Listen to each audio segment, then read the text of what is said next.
Finance your business loan today at thatmortgageguyDon.com. With thatmortgageguyDon.com. Get Chevy Truck Month savings all September long at Carl Black Chevrolet Buick and GMC of Orlando. Drive off the lot with a 2025 Silverado 1500 Crew Cab with available 2.9% financing for 72 months, or it's Truck Month, right? So get the Truck Month savings on compact 2026 Chevy Equinox SUV with available 1.9% financing. Plus, make no payments for 90 days when you finance from GM Financial. Go electric with the Equinox EV or Blazer EV with available 0% financing for 60 months. Plus, current Costco executive and non-executive members will receive cash allowance of $1,250. Hurry today. Federal tax credits on electric vehicles ends on September the 30th, so you want to grab that now. Financing available for well-qualified buyers. Some customers may not qualify. You must finance with GM Financial. Some quantities are limited. Carl Black Chevrolet Buick and GMC of Orlando. They're on East Colonial Drive, 1 block west of Alafaya, or go online to carlblackorlando.com. Chevrolet, together let's drive. Buying a house or selling yours? The Nickley Group makes it as easy as ABC. And 1, 2.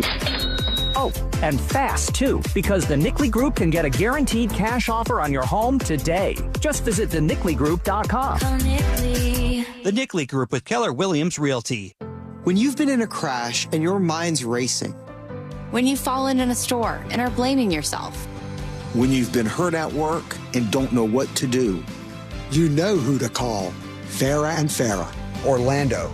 Mills Air in business since 1992. That's over 30 years here in Central Florida. They're not going anywhere. Carrier factory authorized dealer. You can always turn to the experts at Carrier. Equipment changeouts and upgrades right now with up to $1,275 in rebates. Visit millsair.com. Everybody, Jim Colbert here for Life Imaging FLA. Look, as summer is winding down, kids are back in school. You're focused on the fall, and before you know it, the holidays will be here. That's right, trick-or-treating with the kids, Thanksgiving morning, Christmas morning, New Year's Eve, all of those things. We love celebrating, but if you have a heart issue, you could have a problem. 1 of 3 people in America will die of heart disease, and in some of those cases, the very first symptom you get is sudden death. So don't play around with that. Get over to Life Imaging FLA, get this free heart scan. Just a few minimum requirements. It is a $699 value. And while you're there, please ask about their cancer screening as well, because early detection saves lives. So do what I did, what my wife did, what my in-laws have done. Make this call today to Life Imaging FLA and reassure yourself that you're in great shape. And it couldn't be easier. Simply pick up your cell phone, dial pound 250 and say the keyword free heart scan. That's all you have to do. Pound 250, say free heart scan. They'll connect you in seconds. Then you can take control of your long-term health care. You have the option to receive a one-time auto dial text message from iHeartMedia. Hurricane season is here. Don't wait until leaks start. Get 15% off your new roof during Eustace Roofing Storm Season Sale. Real craftsmen, real experts, real roofers. Schedule your free estimate at eustaceroofing.com. Oh no, stomach issues again? Stomach issues? Who are you? Your pancreas. I could be the real reason for your diarrhea, gas, bloating, stomach pain, or loose oily stools. I thought it was my stomach. People often do, but any of these symptoms could mean having a condition called exocrine pancreatic insufficiency, or EPI. With EPI, the pancreas doesn't release enough enzymes to break down food, but EPI is manageable. Use the symptom checker on identifyepi.com and speak with your doctor. That's identifyepi.com. Sponsored by AbbVie.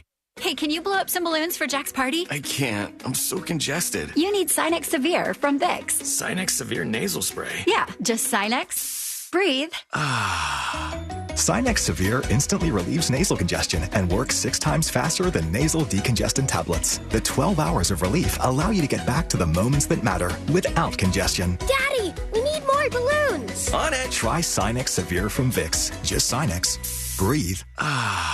Use as directed. We are professional grade at Orange Buick GMC. Online at orangebuickgmc.com. Broadcasting live from the JustCallMo.com studios. Injured on the go? Just call Mo. Visit JustCallMo.com or dial 1-800-CALL-MO. This is WTKS-FM HD1, Cocoa Beach, Orlando. An iHeartRadio station. Make us the #1 preset on your car radio and on the free new and improved iHeartRadio app. Listen for all your music, radio, and podcasts. Free never sounded so good. Someone's going to get offended. It's just the way the world works. So to hopefully save everyone a little time and or energy, here's this. The opinions that you hear are those of the host and callers, and not those of iHeartMedia, its management, or advertisers. The news News Junkie is on. The three best friends you never knew you had, running through the most viral stories of the day. The News Junkie Sean Wasson with Sabrina and C-Lane. It is Wednesday, September 17th, 2025. Lots to get to today. From the Charlie Kirk text messages to Jerry quits Ben & Jerry's over some drama, and a Spirit Airlines flight gets way too close to Air Force One. Plus your calls, dispatches, emails, texts, and more. Hey there, Sabrina. Good day. Hello, C-Lane. Hola. And hello to you. You can join us on the show. All you have to do is send us a dispatch. Go to thenewsjunkie.com. Hit record on your first dispatch today. You can also watch the show on YouTube and twitch.tv/thenewsjunkie. Your message is rolling right to the studio in real time. How's everybody doing on a Wednesday? Good. Clear. How the heck are you? You know, hanging in there. We got a lot going on. The roast is coming up before too long. Super exciting. Thank you, everybody who got tickets to the roast of Sean Wasson coming up on October 30th. We'll talk more about that as things continue here. But right now, let's start off as we always do. Excuse me. With our fingers on the pulse. Let's start off as we always do. Let's put our ears to the ground, our fingers on the pulse. Let's see what's happening in this great, big, wide world of ours. And lest you were concerned, the mattress sale is still on, friends. Yeah, that's right. What's happening? Here we go. Rest in peace to Charlie Kirk. Hate him or love him. Alive to life at the end of the day. But on a more positive note, our birthday sale is still on. Charlie couldn't be saved, but your spine still has a chance. With our Cloud9 Spine Saver coming from 8,000 to 6.5 with a full 15 years warranty. Okay, yeah. Okay, off the bat, just to get it out of the way, I love how he says warranty. All right. I mean, there's a thing that's happening here where there's a guy who owns a neon light sign company, and he does a lot of these kind of viral ads like this, and it was successful, and they've made a lot of money, and it'll be like, the Queen of England is dead, but our neon light signs have never been more on sale. And then they do the I think that is spread now. Oh, yeah. And now they're hawking mattresses with Charlie Kirk. And the guy clearly doesn't know who he is or anything. He's like, love him or hate him, Charlie Kirk, Charlie could not be saved, but this mattress sale is never more alive. I feel a little bit uncertain of how he even pronounced Charlie Kirk's name. If you want to go back a little bit. Let's go back to the beginning. Rest in peace to Charlie Kirk. Hate him or love him. Exactly. Alive to life at the end of the day. But on a more positive note, our birthday sale is still on. Charlie couldn't be saved, but your spine still has a chance. That's that part. Is Charlie couldn't be saved, but your spine still has a chance.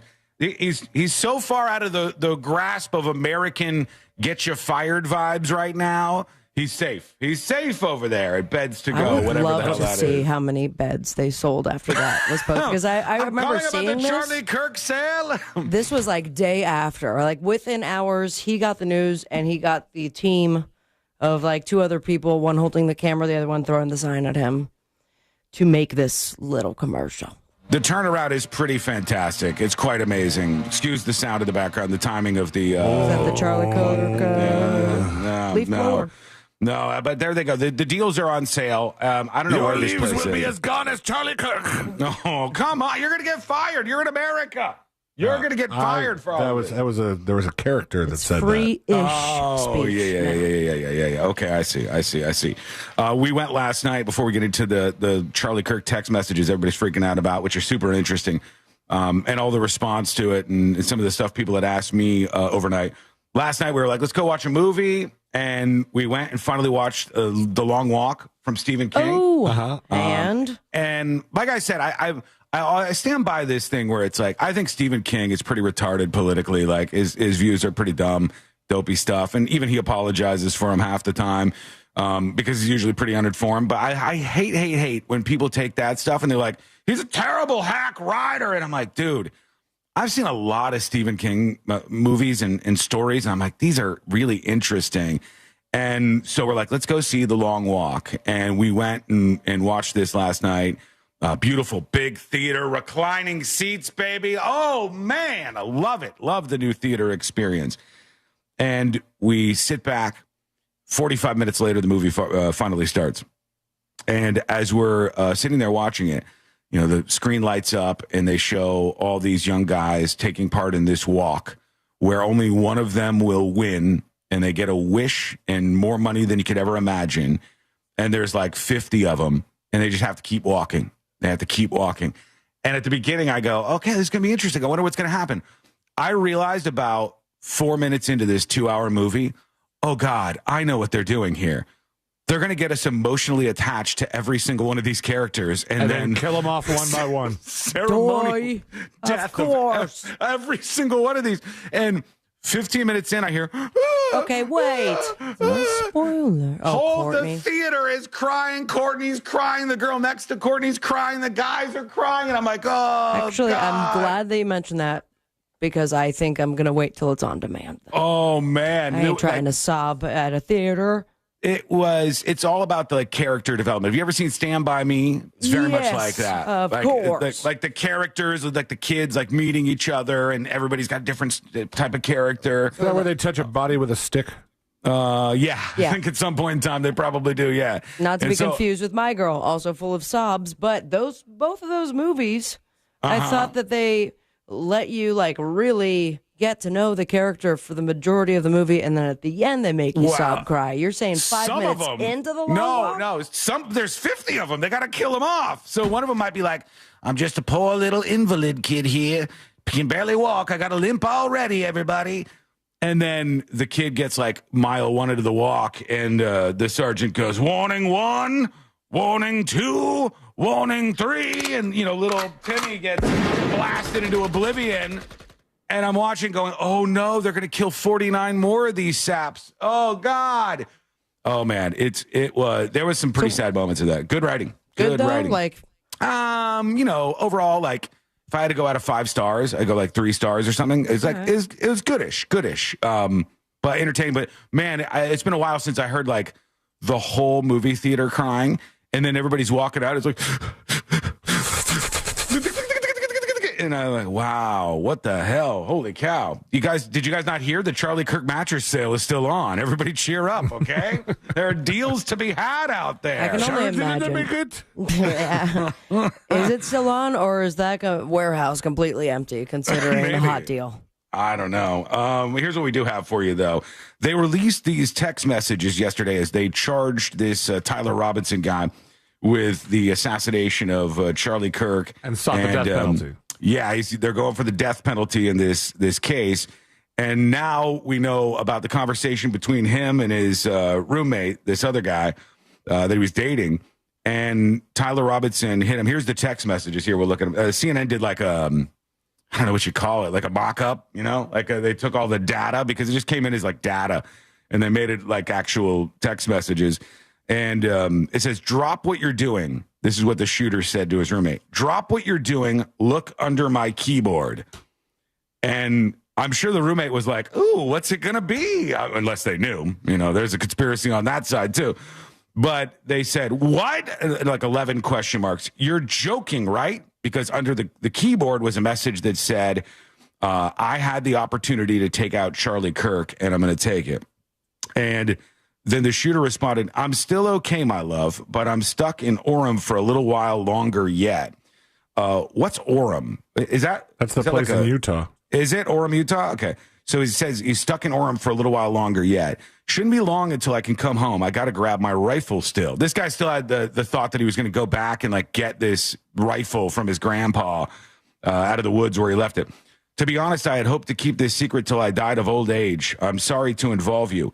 And the roommate said, you weren't the one that did it, right? And he said, I am. I'm sorry. I thought they caught the person. And then he said, no, they grabbed some crazy old dude, then interrogated somebody in similar clothing. I had planned to grab my rifle from my drop point shortly after, but most of that side of town got locked down. It's quiet, almost enough to get out, but there's one vehicle lingering. Why? Why did I do it? Yeah. I had enough of his hatred. Some hate can't be negotiated out. If I'm able to grab my rifle unseen, I will have left no evidence. Going to attempt to retrieve it again. Hopefully they moved on. I haven't seen anything about them finding it. The text messages continue. How long have you been planning this? Now, they don't tell us how long is going on between these text messages, but I would just imagine based on the information, if indeed the roommate did not know about this, this must have been pretty fast and furious. Like, you're not going to look at a message into your keyboard that says, I took out Charlie Kirk, and then go, I still got to make that hot pocket. I'll get back to the questions I have for this person just a little bit here. So I bet they went pretty fast. But how long have you been planning this? And then the shooter said, a bit over a week, I believe. I can get close to it, but there's a squad car parked right by it. I think they already swept that spot, but I don't want to chance it. I'm wishing I had circled back and grabbed it as soon as I got into my vehicle. This is so strange. I'm worried what my old man would do if I didn't bring back Grandpa's rifle. I don't even know, IDEK, if it had a serial number, but it wouldn't trace to me. I worry about prints. I had to leave it in a bush where I changed outfits. Didn't have the ability or time to bring it with. I might have to abandon it, talking about the gun, and hope they don't find prints. How the F will I explain losing it to my old man? I was worried about that, Wasn't it his old man that turned him in? Yeah. I mean, and he, at this point in time, they were going to get him eventually. He seemed to think that he was just going to go get this gun and there was going to be no evidence left behind. The message about the bullets is hilarious. Yeah, he says, this is the shooter continuing these text messages. And I'll talk about the controversy and the drama around these in a second. But the only thing I left was the rifle wrapped in a towel. Remember how I was engraving bullets? The effing messages are mostly a big meme. If I see notices bulge ooh on Fox News, he means news, I might have a stroke, all right? I'm going to leave it. That really effing sucks. Judging from today, I'm going to say Grandpa's gun does fine. I don't know. So the shooter sent a lot of texts before any response.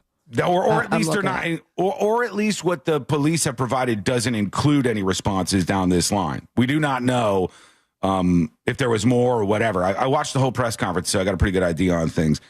But judging from today, I say Grandpa's gun does fine. I don't know. I think it was a $2,000 scope.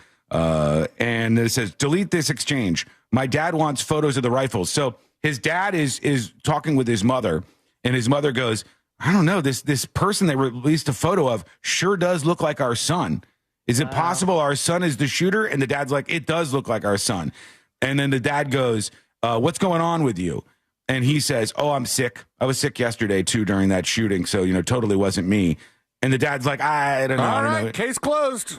And the dad goes, you're sick? Okay, then send me a photo of Grandpa's rifle. So he's now saying, my dad wants photos of the rifle. He says, Grandpa wants to know who has what. The feds released a photo of the rifle, and it's very unique. He's calling me right now, not answering. Almost done here. He says, since Trump got into office, my dad has been pretty diehard MAGA. I'm going to turn myself in willingly. One of my neighbors here is a deputy for the sheriff. You are all I worry about, love. I'm much more worried about you, was the response. Don't talk to the media, please. Don't take any interviews or make any comments. If any police ask you questions, ask for a lawyer and stay silent. Well, apparently that last part did not happen because we know a lot more through this person, this boyfriend, roommate person who ended up singing to the police and talking about what happened here, I guess. I mean, I don't know. I think there's at some point a decision made. I don't want to be involved in this. Yeah. This is not. If we just started dating and you bring up something like this is whoa, no way, Jose. Completely I don't know how long. No dating. I don't know how long they've been together for. They were living together. They were, in a romantic relationship with each other. And this person who was transgender, biological male. They released these text messages, and the person was cooperating with the police. So if I use a little bit of logic and reason here, it would suggest that this person probably didn't actually know. Because if they did know ahead of time, why would they say anything to the police? Why would they talk to police at all? Why would they cooperate with the police at all? Why would this text message convo exist at all? You know what I mean? If the person knew about it and was fully aware of it, there wouldn't need to be a text conversation like that. Or perhaps it would have been done on some dedicated, encrypted app so that they wouldn't have ever been public. I'm leaning into that the roommate didn't actually know that this shooting was going to take place, but there's a lot of opinions on whether that is true or not. I just think it doesn't make sense for somebody to cooperate, to send all these text messages when if you knew about it and you were involved or at least were aware at some point in time, it would be so much easier to do 10 other things other than this. But, let me know what you think throughout the show today. I think I saw a post yesterday calling the texts fake. Because they're like, what kid this age uses the word vehicle? This is funny to me because these are people who are probably pretty normal and not very online. The people sending these text messages to each other were involved in things like online romantic role-playing discords and stuff. These people are going to speak to each other very differently than you might think like the average 20-something is going to speak to each other. They also are in the middle of something overly dramatic, so some of the texts might seem overly dramatic. But what you must believe to believe this is fake is, I don't know, the old man creeper kid sex guy is like a patsy. The shooter is like, I don't even know where they got him from. All the evidence is faked because blank actually wanted to take out Charlie Kirk, right? Like the Republicans or AIPAC or the Jews or what. Like it's a ridiculous 9/11 style conspiracy that you would have to believe to buy into that. But some of you may agree, disagree, whatever. Go for it. Send your dispatches over on thenewsjunkie.com or emails to tips@thenewsjunkie.com. We have a bunch to get into on that front today, but let's move in another direction when we come back because I want to talk about this Spirit Airlines flight. I got the audio from the cockpit, and apparently they got really close to Air Force One, the president's plane, and they were like reprimanding and yelling at this Spirit Airlines pilot for flying so close to the president's plane. I want to hear this. We'll listen to it together. That is coming up next on the News Junkie. You text us at 77031 and we say it on the air. Sometimes. We might even give you credit. Standard data and message rates apply. Real Mobile is powered by Orange Buick GMC and OrangeBuickGMC.com. We are professional grade. From the Clausman Law Traffic Center, car crash, call Clausman Law. ClausmanLaw. Hey, how you doing, everybody? Cameraman, bang! Welcome to Wednesday. Hi, we're in a network commercial break on the show. Hey! You gotta be kidding me, sir. Wake up and do your job. Follow me. Thank you. Somebody said, oh, so now we don't like conspiracy theories? I mean, conspiracy theories are fine. Sometimes they're true. But this conspiracy is pretty dumb. And what seems quite obvious to me, maybe not you, seems quite obvious that this guy started to dislike his parents and their politics, started to dislike anything right-wing, started dating a transgender person, radicalized quickly on gender and gender politics and all of those issues. Hated because of that Charlie Kirk. Saw that Charlie Kirk was coming to town, expressed anger and frustration to his parents about it, took his grandpa's gun to the place, and at the event shot and killed Charlie Kirk, and then fumbled his way into the woods, and an old man who was just a weirdo in the crowd took responsibility. That seems like the story, but maybe I'm wrong.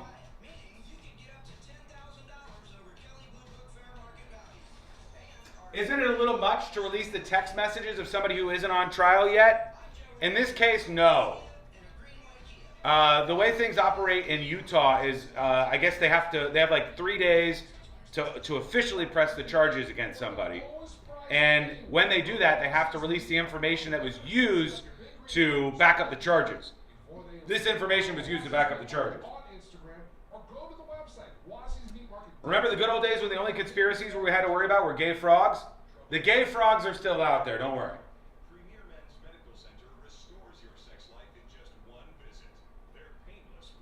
Fakest text ever? Good one. Good one, you figured it out. All it took was you. Everybody in Utah law enforcement, the FBI, the feds, the family members, those people are all working together to pin it on a patsy. And now I'm going to give this to you. because blank. Okay? Go ahead.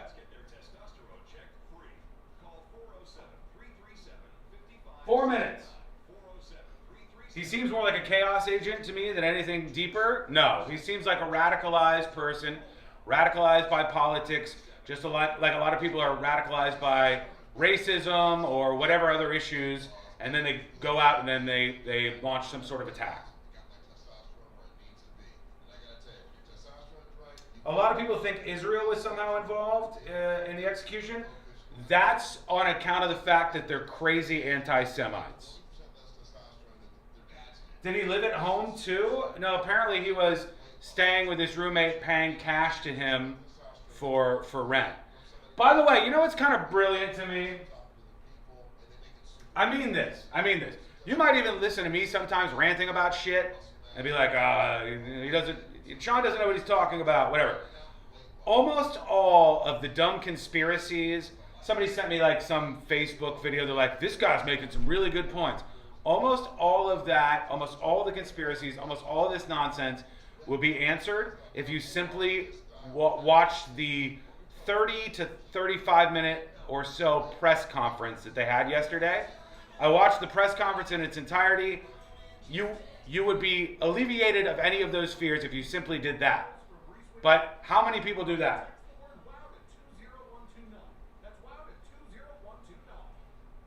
Two minutes. Coming back live. You see, nobody watches the press conference. Nobody actually reads the documents. So then they just read what some dipshit said online, and they're like, that guy with 3 teeth told me it was the Jews. And you go, okay, well, yeah. Sure, the guy with 3 teeth read a couple of tweets.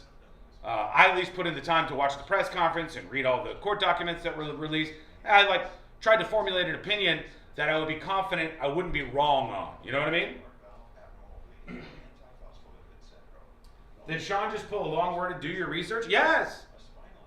And also, good for you, DJ Ray. Good for you. Not everybody has to watch the press conference. Not everybody has to read the documents and stuff.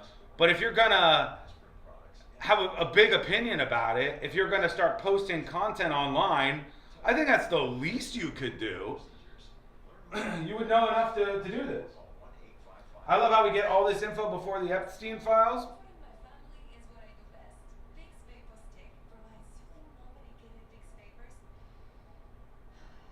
No way, why do that when they can get the synopsis from Newsmax?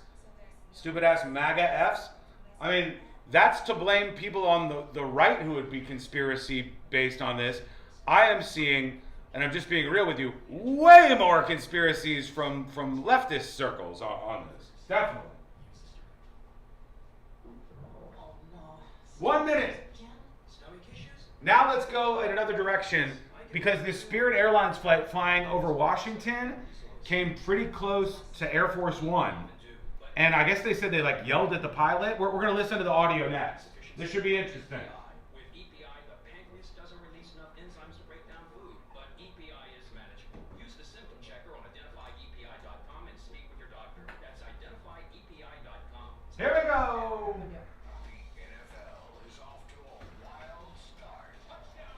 EPI.com and speak with your doctor. That's identifyepi.com. Sponsored by AbbVie. The NFL is off to a wild start. Touchdown pass number 508 for Aaron Rodgers. And the new season lives on iHeartRadio. Touchdown Denver! Local stations bring you the action live. Touchdown Chargers! Plus, fantasy advice and expert analysis with the official NFL Podcast Network. Everything you love about football is on the iHeartRadio app. That's a jet touchdown! Just search NFL to dive in. What's your case worth? Injury.com by Morgan & Morgan.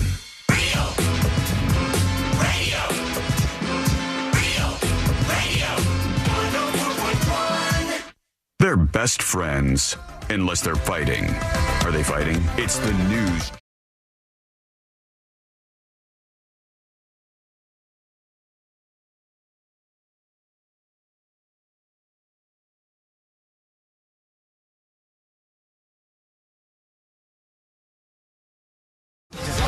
In the World's biggest, most viral newsroom, and you can learn more about The News Junkie, the radio show podcast and live stream over on the website, thenewsjunkie.com. I'm excited to hear this. I haven't heard it myself. But I guess a Spirit Airlines flight got really close to Air Force One. Uh-oh. And like so close that they I guess when I say they, I would mean the FAA, right? The FAA like started yelling at the Spirit Airlines pilot and was saying like the air traffic controller did, right? Okay. So the air traffic control and those people, ATC, were, I guess, talking with this flight that was way too close. I'm looking at it. It's hard to tell, like on a map, when they show the planes next to each other, because I'm like, okay, they look kind of close, but if they were cars, like it would be miles away. If they were cars, I wouldn't worry about it. If they were cars, it'd be nothing. And if it were two other planes, it'd be nothing. That's not very close. But if it's Air Force One, that's too close for them to want. And they both look like they're at the same height. They're at 32,000 feet. So these two planes were at the same height. They're off New York. And the air traffic control is like, what are you doing? What are you doing right now? And there's one particular thing that the air traffic control says to this pilot of the Spirit Airlines flight that I want to bring up. I want to talk to pilots about this. I want to toss this out there as a bigger issue. Let's listen. New York Air Force 1300, climbing 320. Air Force 1, New York Center, roger. That's Air Force 1. Contact Boston Center, 124.52. 124.52, Air Force 1, good day. Spirit 1300, descend to flight level 330. Descend 330, clear wing, 1300. Spirit 1300, turn 20 degrees right, vector traffic. All right. This Spirit 1300, that is the actual flight. That's the flight that got too close to Air Force One. Now, there's going to be some criticism of the pilot in a moment. Pay attention, Spirit 1300, turn 20 degrees right. Spirit 1300, turn 20 degrees right now. So he's saying, like, look, turn, gets nothing. Turn to the right, pay attention. Spirit wings 1300, turn 20 degrees right immediately. 20 degrees right, Spirit wings, 1300.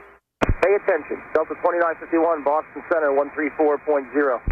Spirit 1300, traffic's off your left wing by 8 miles, 747. I'm sure you can see who it is. It's flight level 320. Maintain. So that was kind of weird to me. They're saying it's about 6 or 8 miles. I guess, and this makes sense, if you're up in the sky, 32,000 feet, you could see that plane. Yeah. It's 6 or 8 miles. You could see that plane from where you are. Like, I keep thinking about it on the ground. You're not going to be able to see this other vehicle if it's 8 miles away from you. It's ridiculous.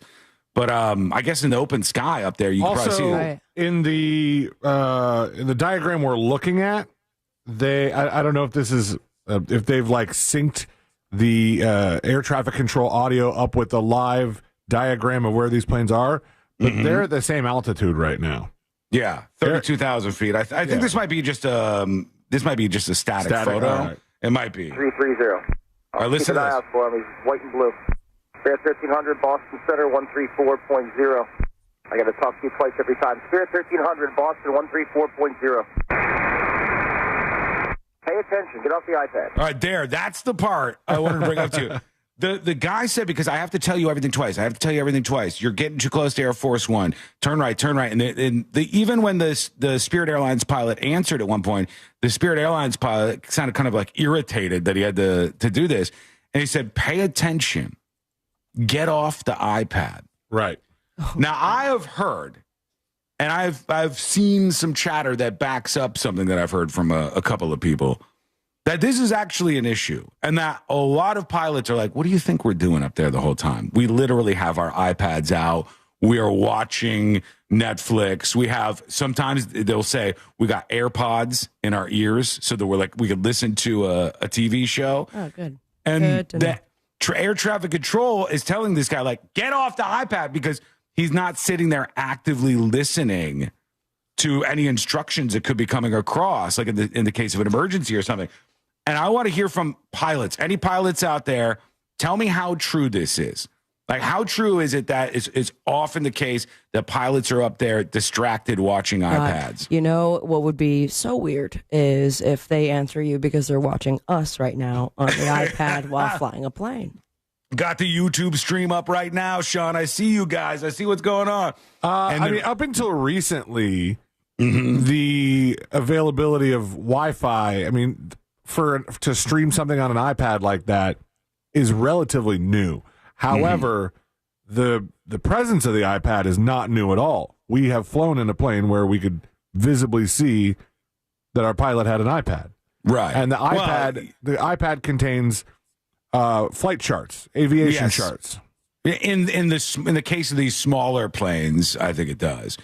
In the case of the commercial jets, they're not doing navigation on the iPad. When he's talking about the iPad, he's talking about you're watching TV on the iPad, right? I mean that's probably what he's inferring. Yeah, I think that's what he's talking. Or like you're distracted by something right now, but he's specifically saying Candy the iPad. Crush. Yeah, you're playing Farmville over there back in 2005. What's going on with you, sir? He told him multiple times, pay attention, Spirit Airlines. So pilots, hit us up with a dispatch or an email if you want to be anonymous. Put that on top, tips@thenewsjunkie.com. But you could hear the frustration there at the end from the pilot. Get off the iPad, for God's sake. I like how he's like, you could tell who that is. You could see who that is. Mm-hmm. Even though he just said Air Force One while talking to Air Force One. I mean, you're the only two planes in that area. So, do you think when Air Force One is up in the air, do you think they have like somebody dedicated to them the entire time? Oh, it has to be. Like, do they have? Is that even possible to have like an air traffic controller that's like, okay, well, I'll be the one that. I mean, not one person the entire time. They might switch off, hand off. Like they do, like most planes do from tower to tower, but there's no way they're treated just like some other plane up in the air, right? No, but I'm sure there's somebody else within Air Force One that, like, you have two pilots, but you have someone who's just in charge of like monitoring the airspace. Right. Yeah. Like anybody in the who gets plane close. itself. Yeah, that wouldn't surprise me at all. Davis on YouTube says, "Give me 1 second, guys. I have to pull up my iPad and put it away real quick so I can land my 747." Right. Yeah, I mean, that's it. That's what's happening in the cockpits of some of these planes, I guess. Radio Michael 7, who knows a thing or two about this, says the ATC is kind of being a dick, and this is actually common. New York airspace is one of the busiest in the world, so we don't know for sure the guy was just not paying attention. I mean, it sounded like he wasn't paying attention. Did you hear him when he popped back on? He's like, he seemed like he was irritated that the guy was tossing these commands at him at one point. I'll bring it back up. Hang on. Here it is right here.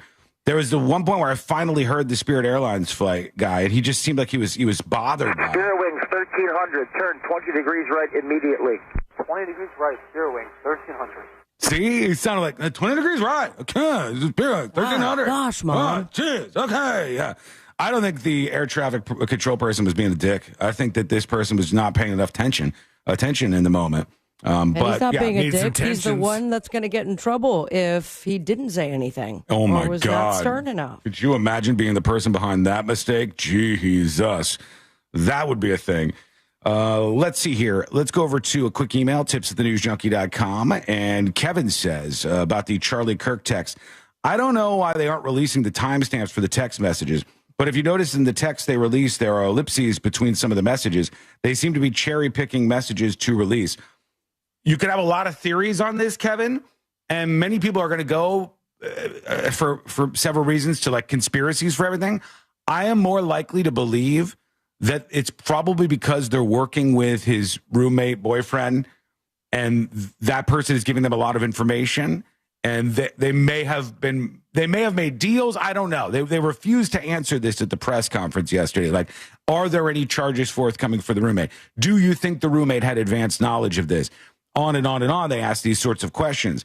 So I think some of that info may have been left out in this case to protect a person who is helping them out in their investigation, and may even, just so you know, may even be granted some immunity in the case because the roommate, this person is not their target. That's not who they're going after. It's the guy who actually ended up pulling the trigger here. Okay, lots of emails coming in on that. We'll work through these as we go through the show. Anything interesting that comes in, we'll get to at tips@thenewsjunkie.com. What else do we have? Oh, I want to talk about the ABC reporter that's in some hot water. Got more. Just saw that. Did you? Yeah. Like, there's an apology popping up now. But real quick, Ben and Jerry's ice cream. After all these years, how could this be happening? After 47 years, Jerry is quitting Ben and Jerry's ice cream. Unbelievable. And Ben and Jerry's ice cream, I get in hot water every time I talk about this. This is the least political take I'll have. But Ben and Jerry's ice cream is garbage. I know about Ben and Jerry's ice cream. When I was a little kid, I was in Vermont. I spent a lot of time in Vermont, where one of the biggest factories is for Ben and Jerry's. I've had a lot of it. I've had the stuff that they sell for a discount because there's too much chunky in the Chunky Monkey. I grew up on this stuff. Ben and Jerry's ice cream is not good. It is. There's so many better ice creams out there. There are like, and for me, I know. Get mad at me. I like some of the simple stuff. I do like Breyers. I do think Breyers is pretty good. Okay, simpleton. Yeah, I you think don't it's like delicious. Stuff in your ice cream is what you're saying. No, I Ben do and like Jerry's. stuff, but I do like stuff in my ice cream. But Ben and Jerry's, too much stuff in my opinion. Their too Americone is one of the best like ice creams I've ever had. They got like everybody has Those their waffle own chunks? flavor. Jimmy Fallon's got some sort of flavor. Like there's so many flavors. I mean, that's not the problem of choice is not a real problem. But so the Ben and Jerry's community, it is with a broken heart that I've decided I can no longer, in good conscience, and after 47 years, remain an employee of Ben and Jerry's. This Stop. is Jerry. Full pause. Yeah, employee? Yeah. 47 years and your name is on the masthead and you still think you're an employee? They sold out. They sold out to Unilever a while back. So I think that's where the problem comes in. So what does he do, though? What's his day-to-day? Like, they're like the figureheads. They wanted to keep them on at the company on account of their names and stuff. But they have a lot of they talk a lot of when I say they talk politics, they do talk a lot of politics. They're both very, very far off politically from just your average American probably. They talk a lot specifically about Israel, and Unilever is just a big corporation that kind of wants to stay away from that, and I think that comes into play. I'm resigning from the company Ben and I started back in 1978. This is one of the hardest and most painful decisions I have ever made. This isn't because I've lost my love for the people at Ben & Jerry's. Quite the opposite. These people are the soul of Ben & Jerry's. But the company was more than just an ice cream company. We had the independence to pursue our values, which was guaranteed when Unilever bought the company. For more than 20 years under their ownership, Ben & Jerry's stood up and spoke out in support of peace, justice, and human rights, not as abstract concepts, but in relation to real events happening in the world. Get to it, Jerry, please. It was always about more than just ice cream. It was a way to spread love and invite others to fight for equity, justice, and a better world. I can no longer remain a part of Ben & Jerry's. If I can't carry those values forward inside the company, I'll carry them forward outside with all the love and conviction I can. With love, Jerry of Ben & Jerry's. That's it. He's out. He is out. Peace out. Does that He's mean? gone. But it's still going to be called Ben & Jerry's, or I think it's so. gonna be Yeah, Ben's? yeah. I think that's part of the branding that they gobbled up there that they purchased. So. Has Ben been able to be reached for comment? Ben, he posted that. Ben posted Jerry's reaction. I don't know if Jerry's just not out there on the socials, but Ben posted his response. I think they might be, in cahoots still to this day after all these years. All right, when we come back, we'll get to this reporter that's in some hot water and apologizing, and we got much more on the docket today. I don't even know if we'll get to all of this, including an update. C-Lane got the police report for that Disney Springs robbery, bizarre robbery. We'll get deeper into that one, too. It's all coming up next on the News Junkie. Real Radio is the Jim Colbert Show. I think everybody on the show, all the males here on the show can agree, we're dating way above our grade. Yeah. Like Jack married way out of his, way, way, way out of his league. She's talented and beautiful and unique, and then Jack is dad bodding it up with me. Yeah. The Jim Colbert Show, weekdays at 3 on Real Radio 104.1. This weather report is brought to you by Mills Air. Skull mic activated. Stand by, folks. Stand by. Got to pull up some news. Along with elevated humidity, so it's going to feel a lot more muggy out there with temperatures closer to normal, highs right around the low 90s with a 60% chance of rain into the weekend. From the Fox 35 Storm Team, I'm meteorologist Jessica Dobson. This report is sponsored by Staples. Your local Staples has hot deals and super low prices throughout the store on everything for your business. And right now at Staples, save up to $125 off your print order. Exclusions apply. Visit staples.com/print for details. Ends 11. Plus save even more. Is it fake news? LOL? No. No, have I said something that was fake news? If so, please call me out. What did I say that was fake news? That means they're saving money. Happy to hear your criticism. Peace of We'll talk about this ABC News reporter that apologized next. Question though, chat. Do you think that air traffic controller was being rude to the Spirit Airlines pilot? Do you think the air traffic controller was being rude to the Spirit Airlines pilot? Yes or no? Yes or no?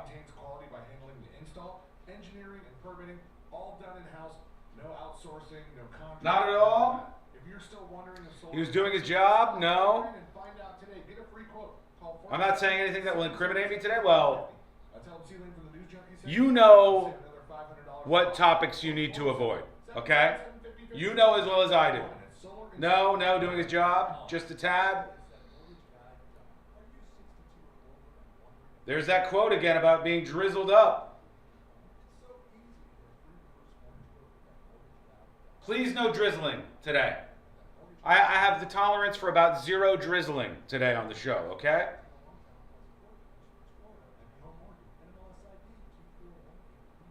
Kathy Griffin was cute. That's fake news. You will not find me saying that. There's no quote of me saying that. Is it possible the Disney Springs robber was in cahoots with a dolphin? I saw this on an episode of Flipper. Maybe. You know, quick note on the Disney Springs robber. I heard our friends Tom and Dan last night. We were driving to the movies, and Tom and Dan were on, and they were talking about the story about this Disney Springs robbery at Paddleboat. And they were saying, all the stories are saying this guy was in scuba gear, scuba diver. And they're like, he wasn't in scuba gear, which is true. People think wetsuit, and then when you're writing the news report and you don't know much about this, you say like scuba gear, because it's like the scuba thing where you just see your face. But to be clear, there's no indication that the person had like tanks or flippers, which would not make them like an elite Navy SEALs type person. It would make them slow and not effective. So I thought that was a fair point by them. I don't know a lot about scuba diving, but yeah, it was like the person was wearing a wetsuit that you might wear if you were scuba diving.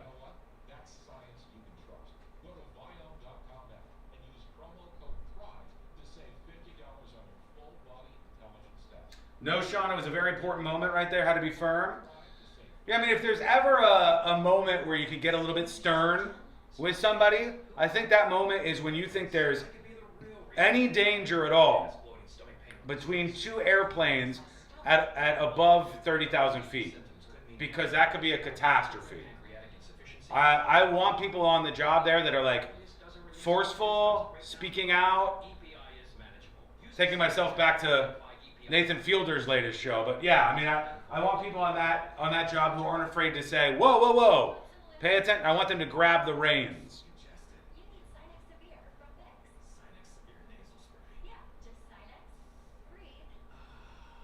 I love drizzle. You have to talk to Bootsy about that. Bootsy is the, I believe Bootsy is the drizzle queen. I haven't done the research on that, but I think that's what Discord has said about this particular topic. Okay, we're coming back.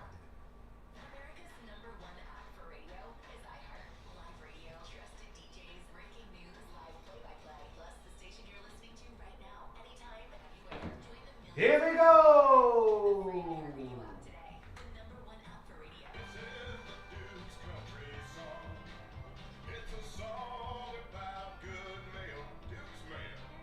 Radio app today. The #1 app for radio. This is the Duke's Country Song. It's a song about good mail, Duke's mail. It'll make any dish sing. Get Duke's mail in store. It's got twang. This earful of real radio is brought to you by JustCallMo.com. Injured on the go? JustCallMo.com. Real Radio is on Instagram at RealRadio1041. Sponsored by the law offices of Anajar and Levine Accident Attorneys. Call the law offices of Anajar and Levine at 1-800-747-FREE. That's 1-800-747-3733.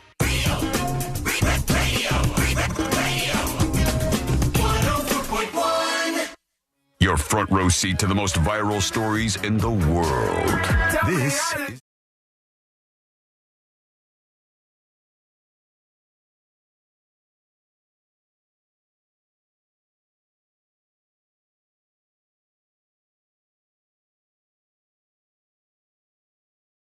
News reporter, I got the clip that they're apologizing for. We'll get into that. We'll get into you. I mean, not in that way, but we'll get into your feedback that you're sending in, at least your dispatches and emails to tips, TIPS, at thenewsjunkie.com.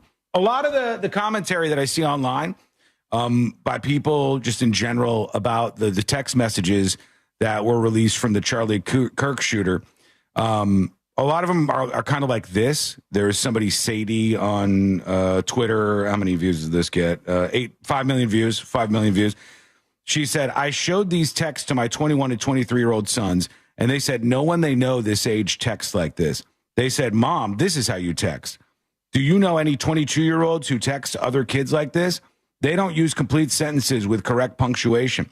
And I think this is just like a very funny reading of a moment like this, where you go, oh, okay, did you talk to your 22-year-old kids who are not like these people at all, who are in no way associated with the internet groups or like, the style of communicating or anything else at all? If you talk to your 20-year-old kids and they say they don't text like the person who shot Charlie Kirk, congratulations. You have done a decent job of parenting. Turns out that person's a little bit different than everybody else, huh? You have found yourself in a position, well, I would guess, where your kids aren't in any of these sort of communities. I mean, and they're not as bizarre. Even as the roommate was texting, I think, age appropriately.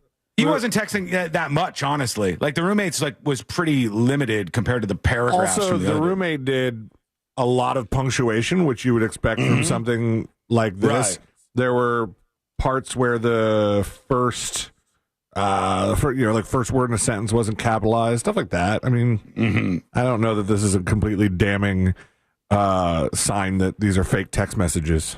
Yeah, it's just there's a lot of that kind of commentary online. People, I've done the research. One thing that's so crazy to me, and oh God, I don't say this in any way to talk down to anybody. I promise you that. What I'm saying is targeted to people who have a strong opinion about this. Targeted to people who are like, I'm just asking questions. Targeted to people who might be creating content for some sort of social media platform. The list of questions that people have, like somebody sent me a link yesterday. Look at this guy on Facebook. He's asking questions. Pretty good questions, if I'm honest. Like, what are your response to these? All of the people doing this stuff, if you would have just simply watched the press conference, most of your questions would be answered, right? So, like, if you're focused on, well, the text messages are fake, or this is fake. They found targets in the shooter's house that he had practiced on with the same gun and same ammunition fired from the same weapon that was retrieved in the woods by the school that had fingerprints and DNA from the very same person on it. Like, if this was any other case in the world, you'd go, okay, we don't have to be Matlock here. Kind of open and shut. I think we know what's going on. But with this one, people are a little more conspiracy-minded, I think. But this was an interesting reaction. For sure. After the press conference and the text messages, an ABC reporter has apologized for this. Let's see what he said. This is ABC reporter. What's his name? Let me get it. Matt Gutman? Gutman. Matt Gutman was this person. Here's what he said. We have seen an alleged murder with such specific text messages about the alleged murder weapon, where it was hidden, how it was placed, what was on it, but also it was very touching in a way that I think many of us didn't expect. A very intimate portrait into this relationship between the suspect's roommate and the suspect himself, with him repeatedly calling his roommate who is transitioning, calling him my love, and I want to protect you, my love. So it was this duality of someone who the attorney said not only jeopardized the life of Charlie Kirk and the crowd, but was doing it in I kind of get what he's trying to say. Yeah. But you can get what he's saying, but as soon as I hear him, like, all right, I can also feel immediately the outrage and the all caps that is being typed out as he's actively saying it. Yeah, I mean, it's a tough one for me because I'm like, sometimes you can say something that sounds controversial, but it will make sense as a kernel of truth what he's trying to say is if you see a cold-blooded thing done by a cold-blooded person and then you read like some messages read left behind by them. Yeah, there was something intimate there. Yeah, like I get it, but the word, what was the word he used? We have seen an alleged murder it's touching, with such specific text messages about the alleged murder weapon, where it was hidden, how it was placed, what was on it, but also it was very touching in a way that... Yeah, it was very touching. It was like, oh, people are going over every word you're saying, course. buddy.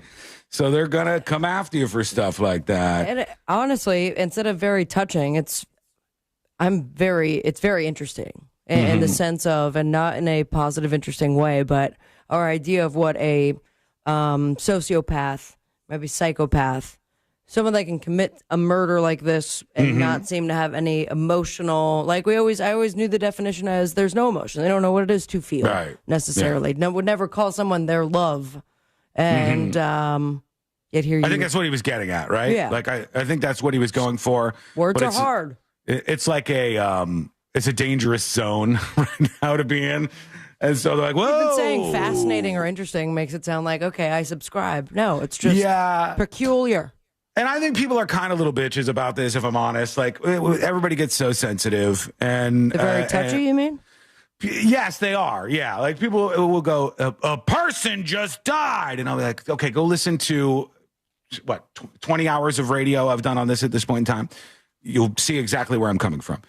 But I'm not going to start pearl clutching like a little bitch, and you shouldn't either. You shouldn't do that either. You shouldn't be like, well, what about this thing and that? You're a little bitch just like everybody else you hate if that's something you do. Don't do that. Don't do that, all right? Please don't do that. Matt Gutman responded afterwards. Here's his post on, does this look like Instagram? Instagram, right? Looks like it, yeah. I think.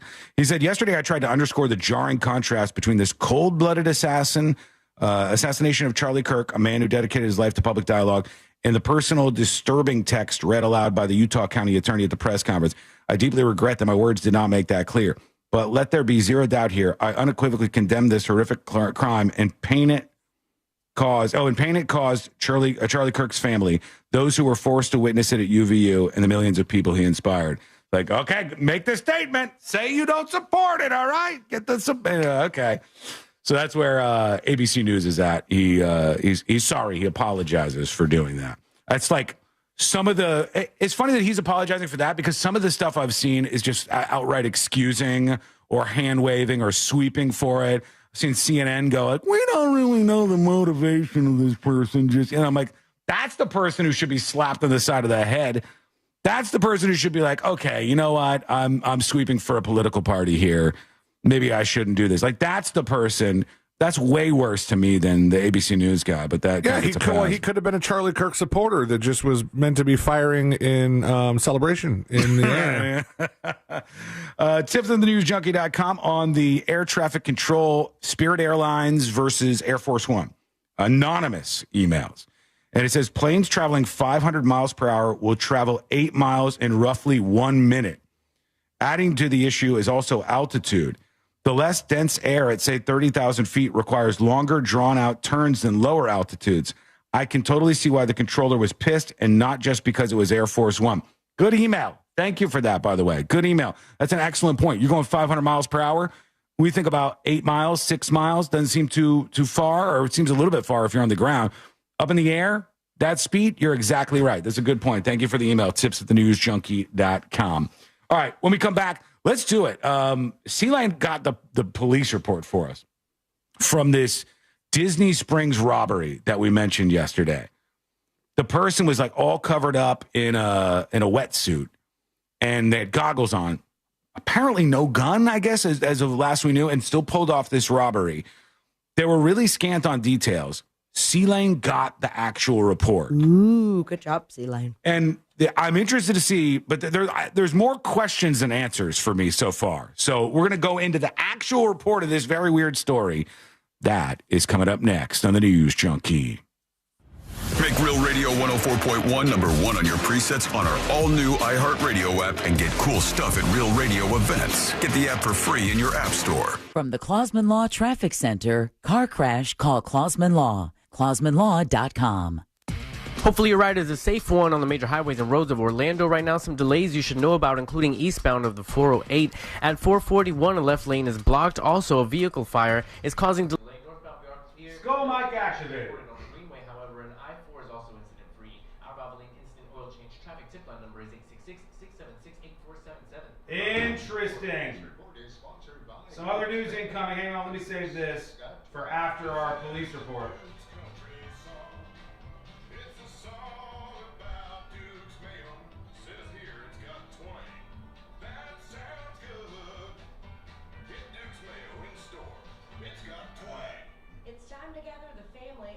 Very interesting.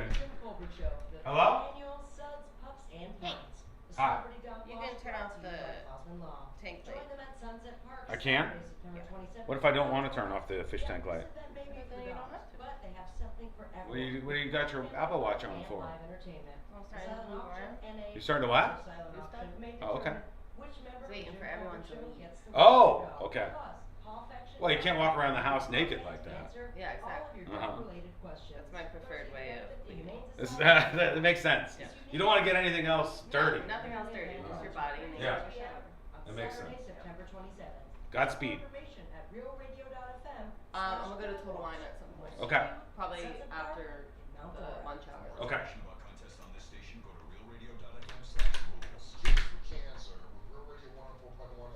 Can you shut the door like a man, please?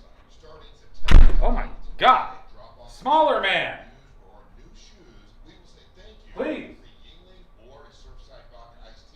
4 minutes.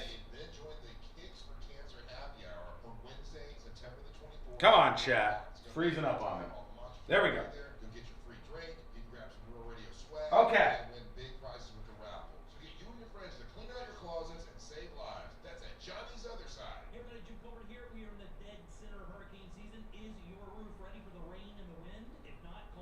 No gun. Robert didn't want to shoot his fellow inside friends. Could be true. I would not go to the lengths to suggest that the people who got robbed in this story we're about to talk about. The incident report is really interesting, and I am interested to ask some more questions as well.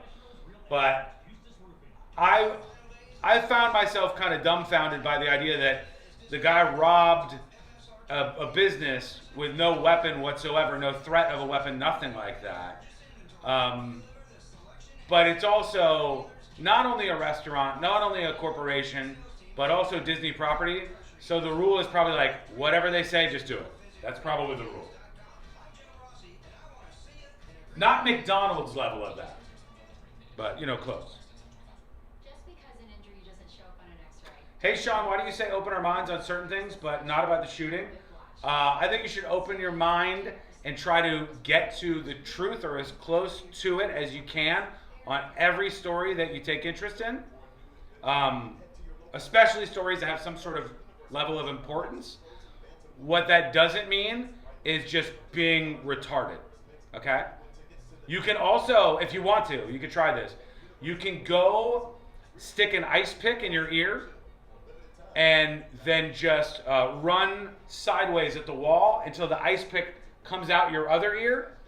It'll have the same effect on this whole process. That's about the level of clarity I think you're trying to get to. Sean makes it difficult to take a bathroom break during commercials. Wait till I join the pee trend later on the show.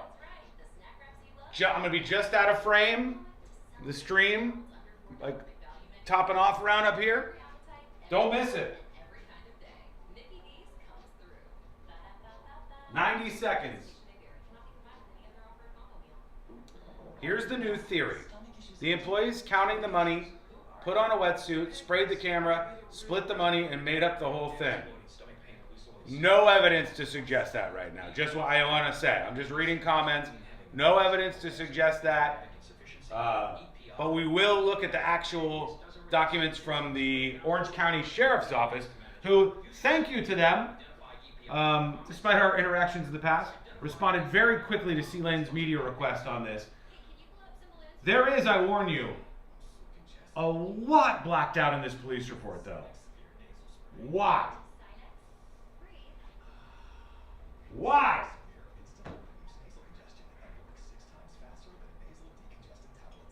Here we go.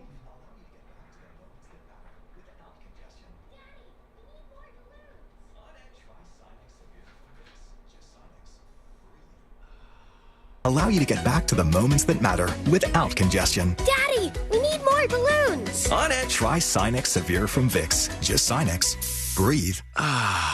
Use as directed. Do you have AC needs? Turn to the experts at Carrier. Go to millsair.com. Portions of the following program were pre-recorded. Coming to you live from the JustCallMo.com studios. Accidents happen, but Mo's here to help. Injured on the go? Just call Mo. Visit JustCallMo.com or call 1-800-CALL-MO. This is WTKS-FM HD1 Cocoa Beach, Orlando. An iHeart radio station. Make us the #1 preset on your car radio and on the free new and improved iHeart radio app. Listen for all your music, radio, and podcasts. Free never sounded so good.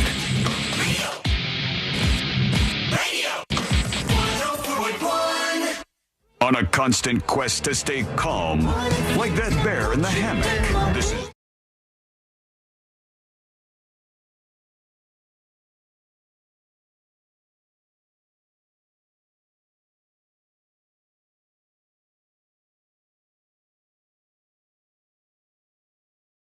So many turns. Could be a movie already. This just could, absolutely. And I'm interested to know more about it because the information that's come out so far has been a bit limited. I'm talking now about the investigation into this robbery. And this robbery has gone beyond local news. It started to get some headlines beyond that because it's just the most bizarre thing ever. It happened in a very popular shopping area by the theme parks called Disney Springs.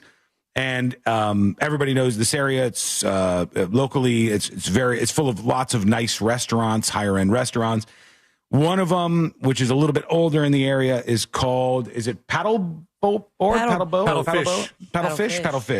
That's correct. Paddlefish. Thank you for the correction. Paddlefish. I've been there. I think we've all been there. Right? Everybody been there? We've all been there. I don't know if I've been. I've been to the boathouse, which is not. This paddle fish looks like a boat, right? Yes, yeah. So at the very least, we all are very familiar with this place. Right? It used to be Fulton's Crab House. Maybe I would have went there. I don't remember, but and then it was the Empress Lily before that. It looks like a giant paddle boat in the water in this area called Disney Springs. Now, this is like an area with a big fake spring, and then there's a large lake. I think it's a man-made lake that's right next to where all of this shopping, entertainment, and food is in this area called Disney Springs. For those of you who are listening, wherever you're not in this area and you don't know about it. So what happened was these restaurants are some of the most popular in the world. I mean that. Some of the most popular restaurants in the world, some of the busiest restaurants in the world. What they have in their safes at any point in time is probably 10x, 20x, 30x what your average restaurant has. So it makes them a target. It does. It makes them a target on some front.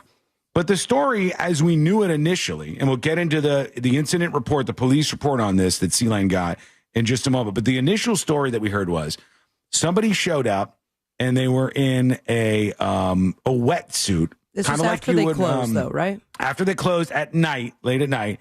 It was a wetsuit like you would wear if you were scuba diving, but they didn't have like a scuba tank and all that stuff on.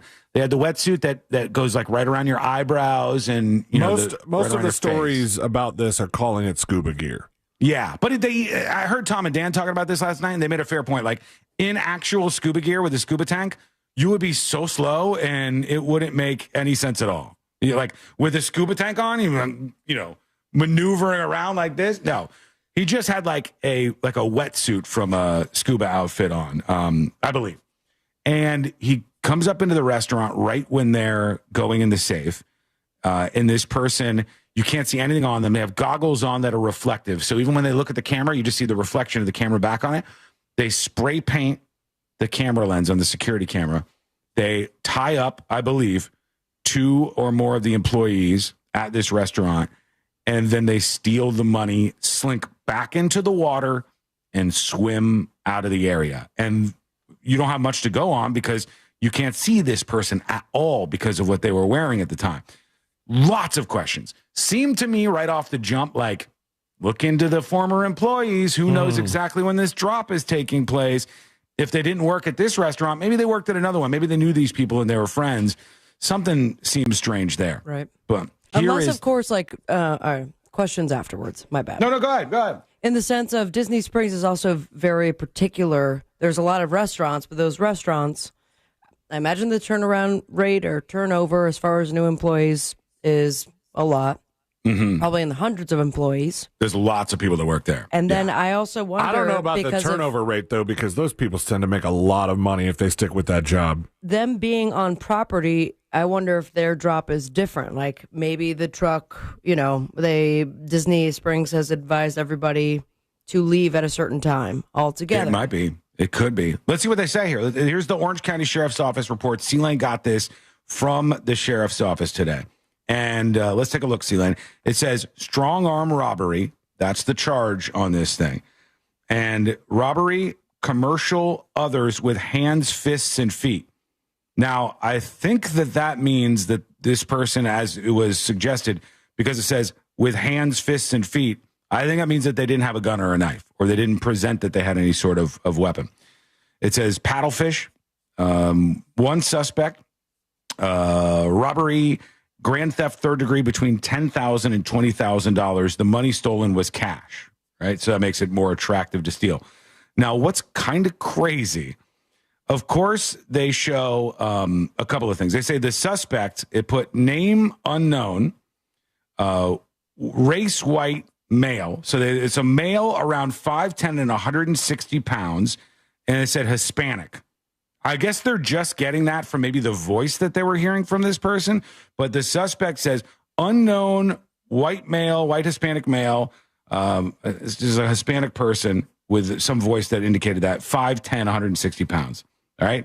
Then they list the victims, which are obviously blacked out in the police report and the organization that was targeted. Lots of blacked out lines on this police report. So, but those are all the victims. So that kind of makes sense. And had all of these people listening to every single word he said. I guess so. They said what, 11, 12, 15 names. Well, let me tell you, because it says victim 1 is Paddlefish, the restaurant. Then victim 2, 3. These are multiple organizations that were involved. Yeah. So that just looks like there's a lot of stuff blacked out. Stolen cash was what they ended up getting from this. Here's the meat and potatoes. On 9/15 at approximately just after midnight, 12:20, Deputy Waters was dispatched to Disney Springs Paddlefish in regards to an armed robbery. Now, that says armed. That does say armed robbery right there in the police report. Keep reading. Which was later determined to be a robbery, strong arm, okay, and grand theft. So that is he saying there, like, I got called out to an armed robbery, but then I learned there were no weapons involved afterwards. Okay. The representative of the business is willing to prosecute and testify in court. This report has been submitted. My investigation revealed, here we go. I spoke with the first victim, blank. She told me the following in verbal as well as a written sworn statement. At about midnight, 8 minutes after midnight, she was standing at the doorway to the manager's office of Paddlefish talking to somebody who was sitting in a chair in the office. A man came and pushed blank and blank into the corner of the office. He told them down to get them on their knees. When the man left, there's like two sentences that are completely blacked out in this report. Almost 2 whole lines. Yeah. So 2 whole lines completely blacked out. And then it says, when the man left after approximately 2 minutes, the 2 victims called 911. They described the man as wearing all black with a blue hat and rubber gloves and black pants, a black top, a ski mask, and wearing socks with no shoes. Okay. Kind of strange. Well, they might have had flippers that they left down there. Maybe there were flippers. But did they note that he was wet? It doesn't say here. It says all black, blue hat, rubber gloves, black pants, black top, ski mask, wearing socks with those shoes. One of the victims was in fear of her life and is willing to press charges. I spoke with the second victim. He told me this was his statement. And that's, a man and a woman were, I guess, doing this drop of cash at the restaurant that got robbed. Blank was in the manager's office, closing out the paperwork and depositing cash into the safe. he was talking to blank about things upstairs. When she was getting to leave, a blank male, approximately 5'10", with a slim build, told them to get inside and pushed blank. He told them to get down and close their eyes. Now we have like 3 to 4 lines completely blacked out before they called 911. I mean, was he holding something to make it look like he had a gun? They didn't mention a gun in this, and all of the key elements, including the moments once he told them to get down and close their eyes, are completely blacked out in this report, right? So we do not know. And he said, get down and close your eyes. We do not know what happened until they called 911. Why they're keeping this blocked out is, I would guess maybe for information. I would guess that the sheriff's office is probably worried that because they don't have anything really to physically tie a person to the scene, that they need somebody to know facts that only the robber would know. Right. Because it's not public in the police report. That I have no idea if that's true, but that is my guess. It's very common in the criminal minds way of how law works. That makes sense. That damning information that only the robber would know. However, do they know that we all talk? Like the first person at the next commercial break, I'm going to text is someone that works at Disney Springs to get the scoop. They got to see what they know. I mean, there's no way that no one else is talking to each other. Oh man, if there were employees at Paddlefish involved, like there's no way that the other employees don't know the whole story. They would be like, "Oh my God, what happened yesterday?" Then they gotta tell, right? They called 911. Again, this is after the whole blacked out portion. The man was wearing a blue beanie, black mask, and tight black clothing. This part was almost 5 lines of complete redaction. Yeah, and it says, blank is willing to press charges. Neither victim sustained injuries. It should also be noted that the suspect did not have a weapon or imply that he did. And that's it. That's what they've got on this actual police report itself. Very interesting, all the stuff that's blacked out. And after neither victim sustained injuries, it should also be noted the suspect did not have a weapon. There's another 3 or 3.5 sentences totally blacked out in the report. More than that. Yeah. Mysterious. And then also it says that when you were scrolling by all those others, other number 1 is the owner representative of Paddlefish. 2 through 8 were working upstairs, not where the incident happened. And they were just a cleaning crew. Yeah, because I had heard, I don't know, this wasn't in the report, but I had heard that the 2 employees of this restaurant were tied up. Again, grain of salt that. But I had heard that the 2 employees were tied up while this robbery took place. And the other employees, like C-Lane said, were upstairs and maybe not fully aware of what was going on here. So it's a really movie-like and interesting story. And if you know more about it, feel free to hit us up. If you want to be anonymous, hit us up and put anonymous right on top of that email to tips, T-I-P-S, @thenewsjunkie.com. That's tips @thenewsjunkie.com. Also, Sabrina mentioned about the drops maybe being different because it's a Disney property. The restaurant itself is operated by Levy Restaurants, so the money might go to a different place than like the Central Bank of Disney. Sure. Yeah. And by the way, which has got to be a hell of a safe. They said he had a blue hoodie, right? In the report. Beanie. Blue beanie, you're right. Maybe he only showed like the blue beanie and more of himself after he sprayed the security cameras, because in the security cameras I see he's wearing blue gloves, can't see him at all. This is terrifying looking, by the way. It's crazy. Talk about a thriller coming up soon to a theater near you. That would be a killer look right there. Hang on. I'm going to. Do you think they would nice. show that Thriller at AMC Disney Springs? No, I don't think so. No. All right, I'm going to put this up on See It Now right now. I'll put Disney Springs robbery so you guys can see what this person looked like. And if you know anything, tell them what's going on. But if you're a person who works there, I'd like to hear more. Tips @thenewsjunkie.com. It's very strange. And then the fact that they talked about like beanies and this and that means that they saw more of this person than we are after the cameras were spray painted. We shall see. Sun State John says that is not a wetsuit cap. I don't know exactly what it is, but to me it looks like a scuba suit without the extra gear. It's all you don't even see the person's face at all. There's no face shown. The goggles don't reveal their eyeballs because the goggles are reflective. It looks like a latex rubbery kind of black material. And then their hands were covered. Everything else was covered along the way. So, all right, give us your feedback on that and everything else. Let us know how you're doing here on a Wednesday. Quick break. When we come back, we'll get to, it's some interesting news just breaking about conversations online and some of the biggest platforms you've ever heard of, including Discord, Steam, Twitch, Reddit, all of those. If you visit those websites, you might want to hear what this piece of information has for you, and a whole lot more coming up next on the News Junkie.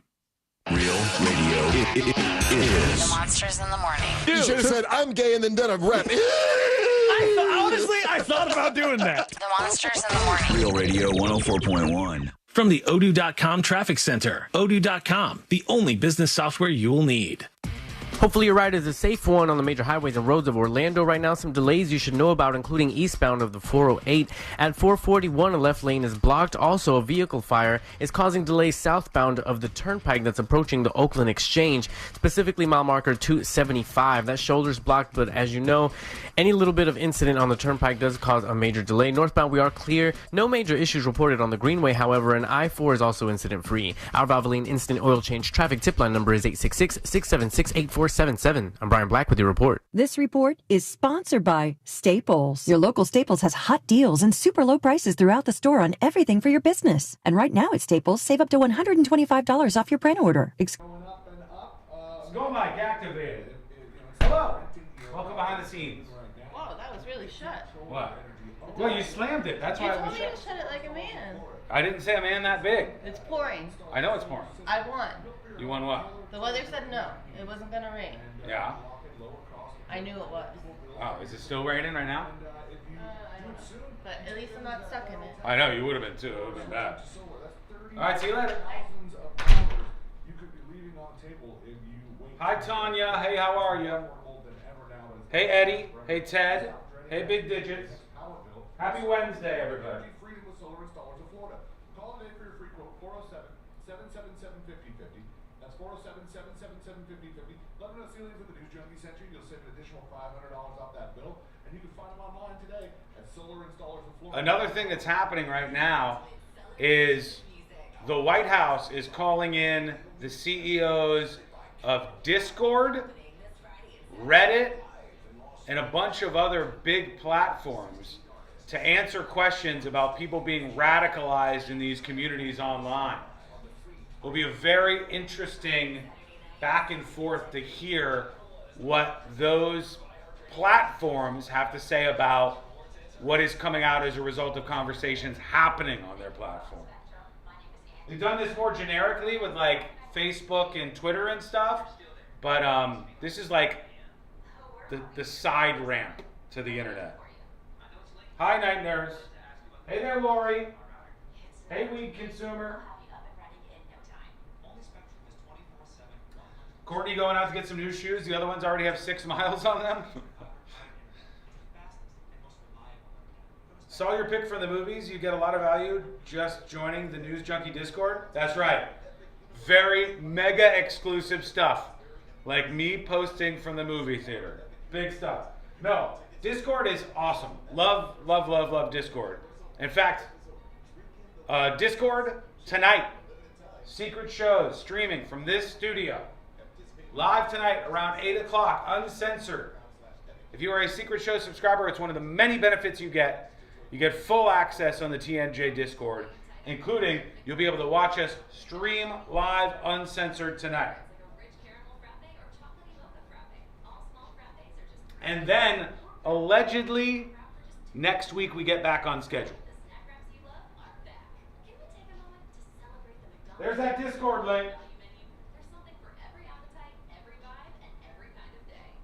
Click the Discord link and join. Click it and join. Monsters are having a shoe drive. Courtney should donate. I don't know if she kept them, but yeah, of course. I forget to go in Discord, but I love the people there mostly. Pretty cool people. Going to see The Long Walk tonight. I hope you enjoy. It is like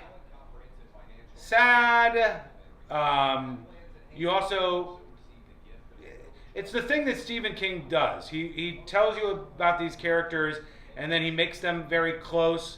He builds them up, and you get to know them a little bit and their backstories. So it's a fun ride. It's sort of like some sort of dystopian Hunger Games type thing. But I'm going to warn you about something, okay? I'm going to warn you about something. So, when I was thinking about the plot to The Long Walk, the plot, simply put, is the economy in the United States of America has stagnated and slowed. The United States has lost its superpower status in the world, and things are tough. So one time each year, young men volunteer to go on the Long Walk, and about 50 of them gather, and with the military rolling along and videotaping them and live streaming it to American households, they start walking. They have a device on their wrist that makes sure that they have to keep a pace of over 3 miles per hour. And the last one walking wins. Okay? And I had 2 questions about that. 2 questions. My first question was, do they get a break? Do they get to sleep? Do they get to take a little nap? And I'll leave that to the movie to reveal. And the second one was, what happens if they have to go to the bathroom? What if you're on the long walk and you have to poop? Let's just be real.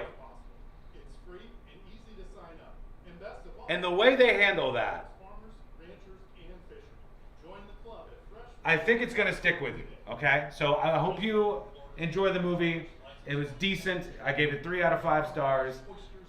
But that part's going to stick with you. I just want you to know, okay?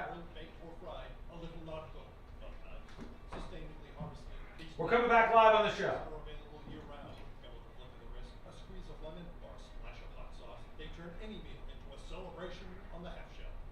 Harvested, these mouth-watering mollusks are available year-round, and with a flick of the wrist, a squeeze of lemon, or a splash of hot sauce, they turn any meal into a celebration on the half shell. To see what fresh Florida farm-raised oysters and clams can do for you, visit freshfromflorida.com. Hey, this is Matt Jones. I'm Drew Franklin. And this is NFL Cover Zero. We're just here to try to give you an NFL perspective a little bit different. Did you see the Colts pretzel? That was my other big takeaway from that game. What was that? Oh, my. We think NFL coverage should be informative and entertaining. And twice a week, that is exactly what you're going to get. Open up your free iHeartRadio app, search NFL Cover Zero with Matt Jones and Drew Franklin, and listen now. Trajan Wealth, your trusted local fiduciary advisor. Visit TrajanWealth.com.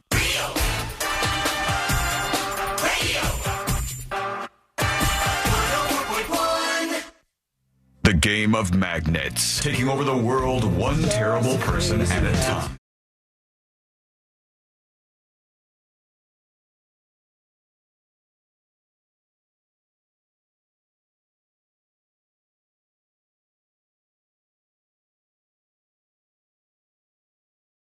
And websites that you use. Yeah, I'm talking to you. That info in just a moment here on the show. Big numbers, and I'm talking big numbers coming in as the NFL kicks back off, and you got the Eagles-Chiefs game. The Eagles-Chief Super Bowl rematch on week 2. 33.8 million people watched that game. I thought they used to do that rematch like week 1, right out the gate. Or is that a preseason thing? Hey, I don't know. Who are you asking over here? How am I supposed to know the this one with stuff? the story in front of him. Well, my story talks about ratings, which is what I like, which is what I'm interested in. All right, Trump. Not about that stuff. You know what's funny? So you bring up Trump, C-Len. It's like he's obsessed with the C-Len guy. You bring up Trump. All of the stories that I see where they mention numbers like this will compare it to like Trump's speeches. Oh, God, that's gonna poke at him. I feel like that's an audience of one. I feel like what you're doing there is you're like, well, I could just write this story about how the football game got 33.8 million people watching, or I could juice it up a little bit and get a little political stuff worked into this. And I know if Trump sees this, he's going to be fired up. Like, well, would he not do the opposite? Yeah, of course he would. Yeah, obviously, yeah. They said an average of 33.8 million viewers tuned into Fox's Philadelphia Eagles Kansas City Chiefs telecast. It is the biggest ever regular season Sunday telecast. Every other game in NFL history that has posted a higher viewership was either a Thanksgiving game, a Monday Night Football game, or the playoffs. So pretty huge for a regular season game. One of the most incredible things you'll ever see. C-Lane, can you look this up real quick? C-Lane is our research department chief, technology master, all of these things. But CTM, baby. Look up top telecasts by viewers 2024. All right, like the top TV shows by viewers 2024. I think out of the top 10, 9 might be football games. I think you might even be able to include special events. I think like just if you look at the things that got the most eyeballs last year on TV, it's almost all NFL. It's almost all football games that people are watching. There might be one other thing. The Super Bowl was number one. Super Bowl number one, highest viewership in the U.S. for the year. I'm not getting a number next to it, though. They said NFL games altogether. Strong performance. The Paris 2024 Olympics. 2 nights of coverage of the Olympic Games also ranked among the top telecasts. College football, Women's March Madness final. And then other notable ones was the World Series Game 5 and the presidential debate. Nothing, not sports or politics, huh? The top 11 are all NFL games. Really? 12 is the presidential debate, 13 the Oscars, 14, 15, 2 more NFL games, 16 we get into Olympics, but only for week 1 for prime time, Sunday prime week 1. Then we get another NFL game. Not till 18 do we see a different sport. Well, I mean, no TV shows or anything on that list in sight anywhere? Grammy Awards. I'm looking at Variety's list, but, I have to accept all their damn ads first and foremost. Auto plays. But I'm sorry. It is taking forever. Yeah, I saw in the headlines something about That's tracker. Why you're not chief of this department here. I know, but I'm trying to be an assistant. But I guess go ahead, chief. Assistant to the chief, actually. I'm getting sports. No actual TV shows. Wait, what's 60 Minutes was 91. Oh, okay. Wow. All the way down to 91 on the list? Yeah. Holy Tracker. cow. That show Tracker keeps popping up. What's the OT on Fox? Overtime. Overtime in a game? OT? I think that's after the sports game. Oh, it's a post-game show. Yeah. Wow. After the sports game, also known as post-game show. Thank you very much for that. The first TV show. You should have called him chief. That I could get see. that together. There's Tracker and then Young Sheldon. All right. Yeah. Good that for just shows you what people are Tracker, watching. But football is everything. The NFL is everything on those most watched lists. And that's why I watch it so much. Just love it. Love it, love it, love it, love it, love it. David says, ha, ha, ha, you guys whining about ads. What do you want from me, man? What more do you want from me here? Call it right now. If you really care, Sean, say no more commercials moving forward. No, I'm saying that I'm talking to, he's on YouTube, for God's sake. You can't bitch about this. Spending time with you during the breaks, babysitting you during the breaks, for God's sake. Here's this news that came in that it could be interesting in the last 10 minutes or so. This is obviously as a result of all the stuff that's happened with the Charlie Kirk assassination stuff. But it says Chairman Comer, who is the House Oversight and Government Reform Committee Chairman, James Comer, a Republican, has invited the CEOs of Discord, Steam. Steam is kind of interesting because Steam is a video game downloading platform. And there are social aspects of Steam. You can comment and there are different things. But a lot of the social stuff that happens with Steam usually happens on Twitch anyway. I wouldn't view Steam as like a problem like I would view Discord. Obviously, there are communities with people obsessed over school shooters, with people obsessed over both far left and far right politics, over people obsessed over like racist type groups and stuff. People drop into these communities. They are walled off from the public. They have private conversations that are unregulated. They radicalize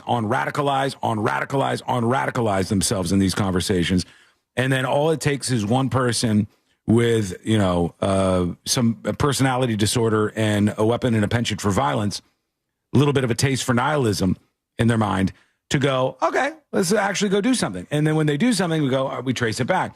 So the CEOs of Discord, Steam, Twitch, and Reddit have been brought in to testify on the radicalization of online forum users. Now, Reddit has this kind of stuff, but Reddit is much more public. The stuff that happens on Reddit, you can see it. Like, I can see that the people on Reddit are mostly insane, unhinged people politically. They have some private subreddits, though, right? Do they? I thought there were ones that like invite only kind of thing. Yeah, like those Facebook groups. They have to fill out an application or something. And I don't know what happens there. They may be bad, but I don't think they're quite as bad as what happens on like a Discord completely private chat.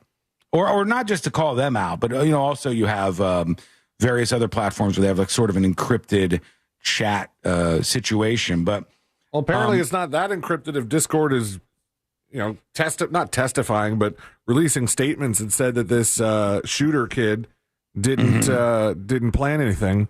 They must have looked through his history. There's two things there, though. There's messages, which can you look up? Are Discord messages encrypted, end-to-end encrypted? But then there's the chat rooms. Now, on a Discord chat room, for instance, there's a News Junkie Discord. If you go to the website, you can see the fan Discord on the newsjunkie.com. There's a link there. Most people don't do this ever because they don't understand how any of this stuff works. And now they hear about Discord and they think, I don't want to get radicalized. But it's a place full of fun people doing fun things. Discord text messages are not end-to-end encrypted, meaning they can access and decrypt them. All right. Why would you need to decrypt them if they're not encrypted? Yeah. But audio and video calls are end-to-end encrypted by default, ensuring only participants can see or hear the communication.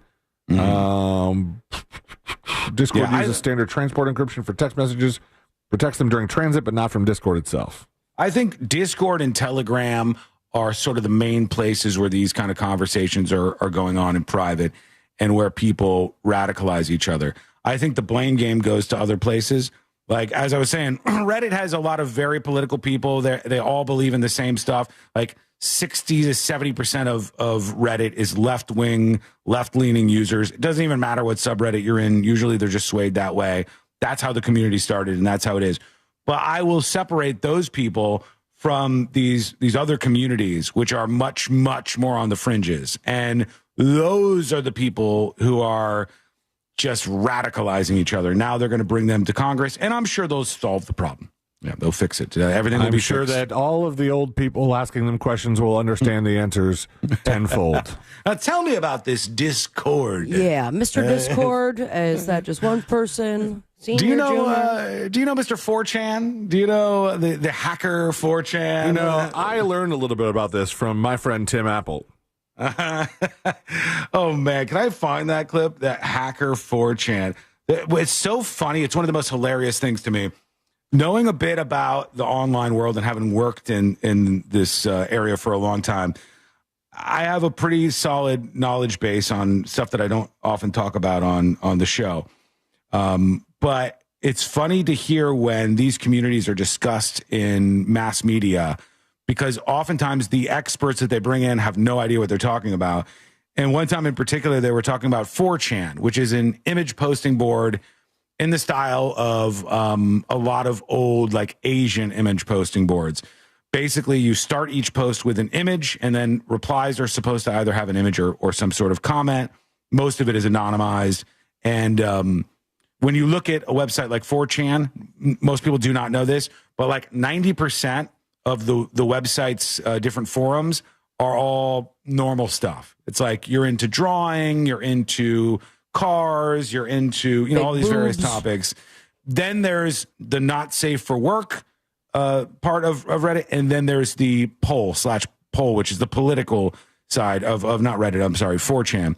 And that's where this stuff sort of takes place. But when you hear them talking about it on media like CNN, they were like, the hacker known as 4chan. And you go, oh, God, What is hhappening here? Mr. Internet does nothing about it. I can't even find the original clip for that. I wish I could because I would share it with you. But yeah, that was how they reported it one time on CNN. They often don't know what they're talking about, nor do the elected officials in Washington. They don't know about these things. All right, let's see what we got here. Let's get to a dispatch or two. We can work those in here momentarily, and lots of emails coming in today. In fact, here's a current pilot. I will keep them. I'll keep them anonymous, I guess, just for now. Just call him Captain. It says, "Hey, junkies, current 737 airline pilot here. The Spirit flight is 100% in the wrong. ATC should not have to repeat instructions more than once. They get annoyed easily, especially in busy airspace like New York. So you don't want to become a problem child like Spirit did.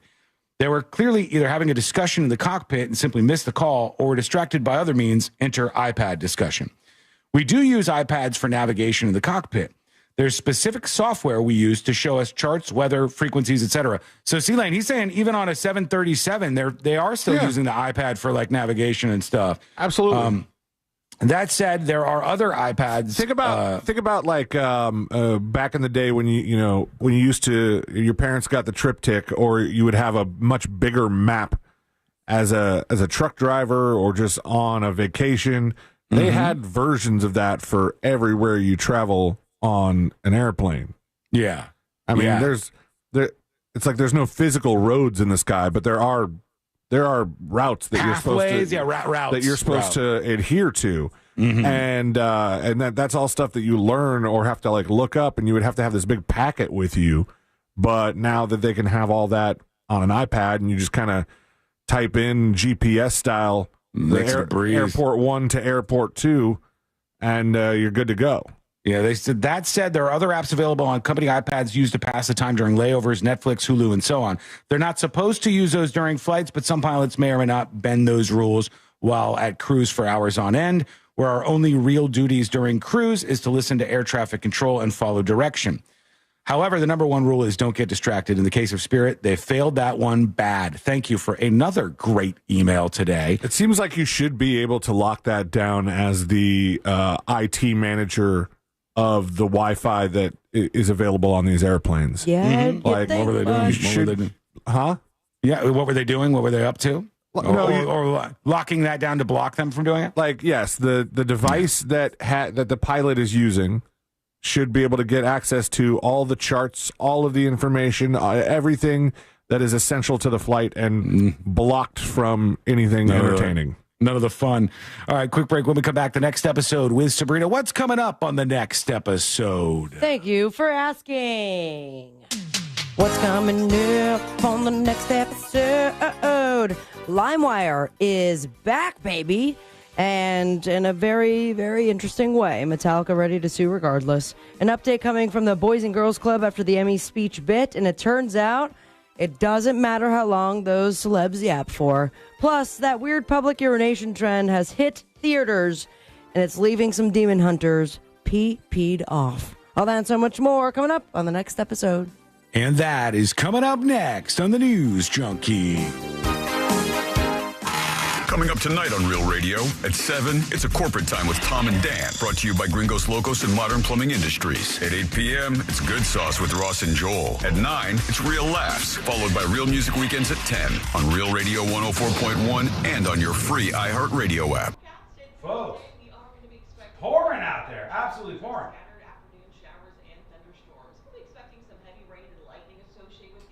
Hang on, a couple stories I gotta pull up. And then I'll be over there. As a result, won't be quite as hot as normal. We'll still make it, though, to right around the upper 80s for highs this afternoon. We'll slowly but surely see that humidity increase along with our temperatures and rain chances as we head to the weekend. From the Fox 35 Storm Team, I'm meteorologist Jessica Dobson.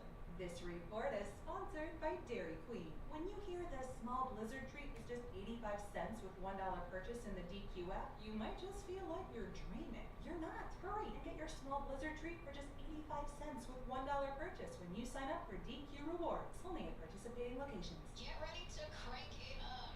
Oktoberfest is taking over Orlando Harley-Davidson October 16th through the 19th. 4 days of nonstop action, daily entertainment, live music, and kicking it off with a free hog roast. You can cool off at the Bikini Bike Wash, vendors throughout the parking lot, and roll into the largest new and pre-owned inventory of the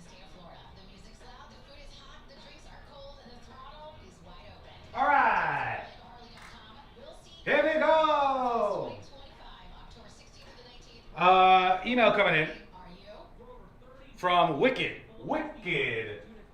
Wickedly talented. Wicked says he wasn't a lib. Okay? You know what he's talking about, right? Do I have to say? He's talking about the Charlie Kirk shooter. He wasn't a lib. I think at this point, since everybody's trying to push a narrative, show the link that Tyler was left-wing. There's no proof. There's no leftist group. There's no leftist ideology. There are a crap load of Groyper evidence, but not one left-leaning anything. He had a femboy boyfriend who was trans-maxing. Ignore that. There are trans people who vote, right? Show the left-leaning quotes or words. Show the radical left-wingers. Show the proof. Show the receipts. You're pushing a narrative of the radical left. Meanwhile, the left is bleeding heart wussies, but also super violent.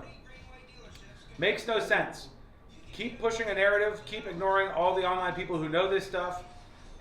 Prove Reddit is left-wing. Okay. You keep saying radical, but pretty sure you have no proof of that. Nobody does. The Groyper stuff is real. The Groyper stuff is real. Damn, bro. Yo, can you hear me? Yes, hello. Do you have that K-pop Demon Hunter song? I will pull it up. But you have it, or? I don't have it here, but I can pull up one of them. All right. Please and thank you.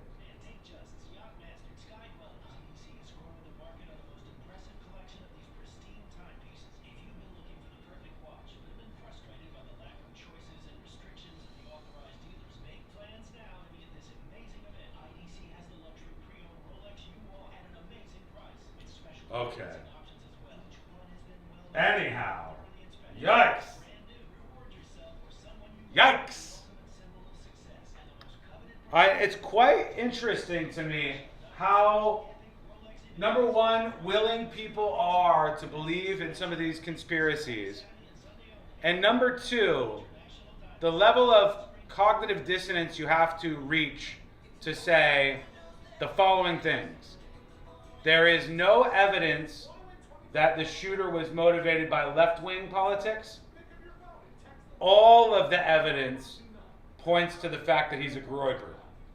Because, and I say this to you as clear as I possibly can, there is zero evidence that this guy is a Groyper, a follower of Nick Fuentes, a alt-right troll, or anything like that. There is zero. I mean, zero. There is none.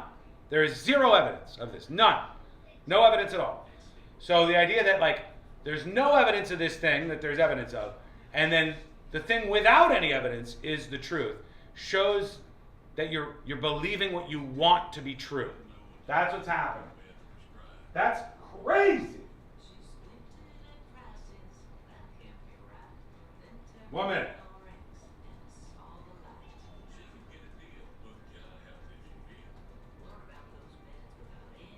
Wrong. Wicked rip. That is an absolutely brain dead retarded take. If I have some time and I get bored, I'll tear it apart a little bit more. But for right now, we have to get back to the show. We have to do the next episode. You were a little bit lost here. It's a little fucking embarrassing, honestly. A little bit embarrassing. Cause of your pesky check engine light for free and help you save time and money. Little embarrassing. Restrictions apply. Get in the zone. AutoZone. Today's students are tomorrow's great thinkers and innovators. But this back-to-school season, there's a funding crisis in U.S. public schools. Donors Choose is the nonprofit that makes it easy. Here we go.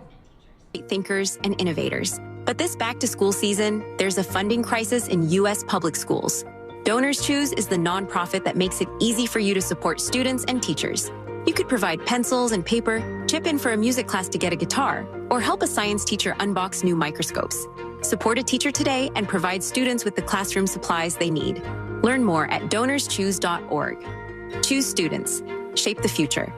Real Radio is on Facebook at Real Radio 1041. Sponsored by the law offices of Anajar and Levine Accident Attorneys. Call the law offices of Anajar and Levine at 1-800-747-FREE. That's 1-800-747-3733.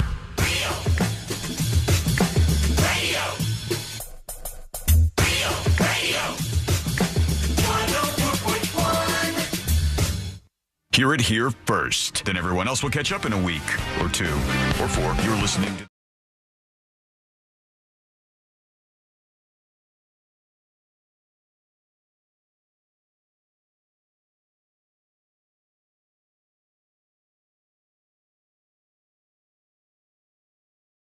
Here with us, lots more drama. We barely scratched the surface today, but we shall get to that in just a bit, including more of your feedback coming in via dispatch or emails to tips@thenewsjunkie.com. Right now, buckle up, folks. Here we go. Let's do the next episode. Because there's a lot on TV, and you can't possibly keep up with all of it, even though you should, because what else are you going to talk about? I'm just a poor little invalid kid here. Can barely walk. I got a limp already, everybody. Nothing. Weather's nice. It's time for the next episode. Knew that was coming back. Hey. It was a good clip. You definitely said worse. Smoke weed every day. Hold up. The next episode brought to you by That Mortgage Guy Don, thatmortgageguyDon.com.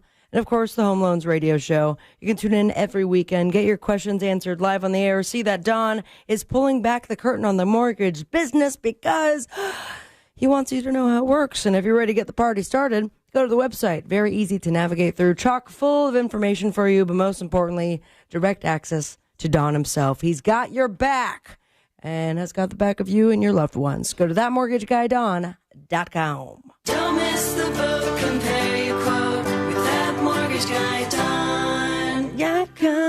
Hey, not for nothing, real quick. I did see today that, and Don would probably tell you this, the rates on 30-year home loans are the lowest they've been on in quite some time. All So right. Am I buying a home? Can I borrow some money?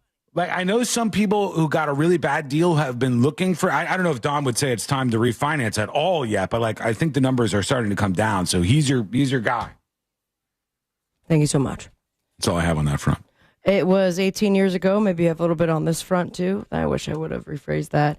It was in 2007. Time Dubia Flying, University of Florida student. His name, Andrew. Tase me, bro, guy. Yeah.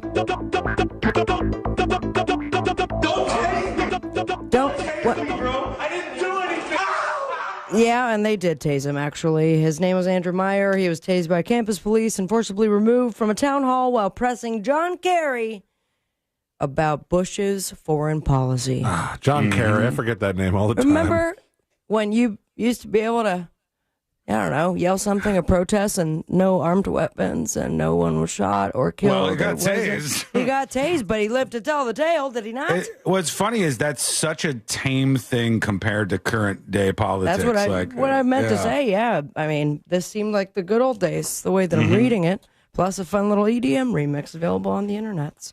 Now let's go into real time 2025 and also a piece of good news. But we now have word from the Boys and Girls Club, or shall I say the Boys and Girls Manor, because they have had quite a bit of donations since the Emmys.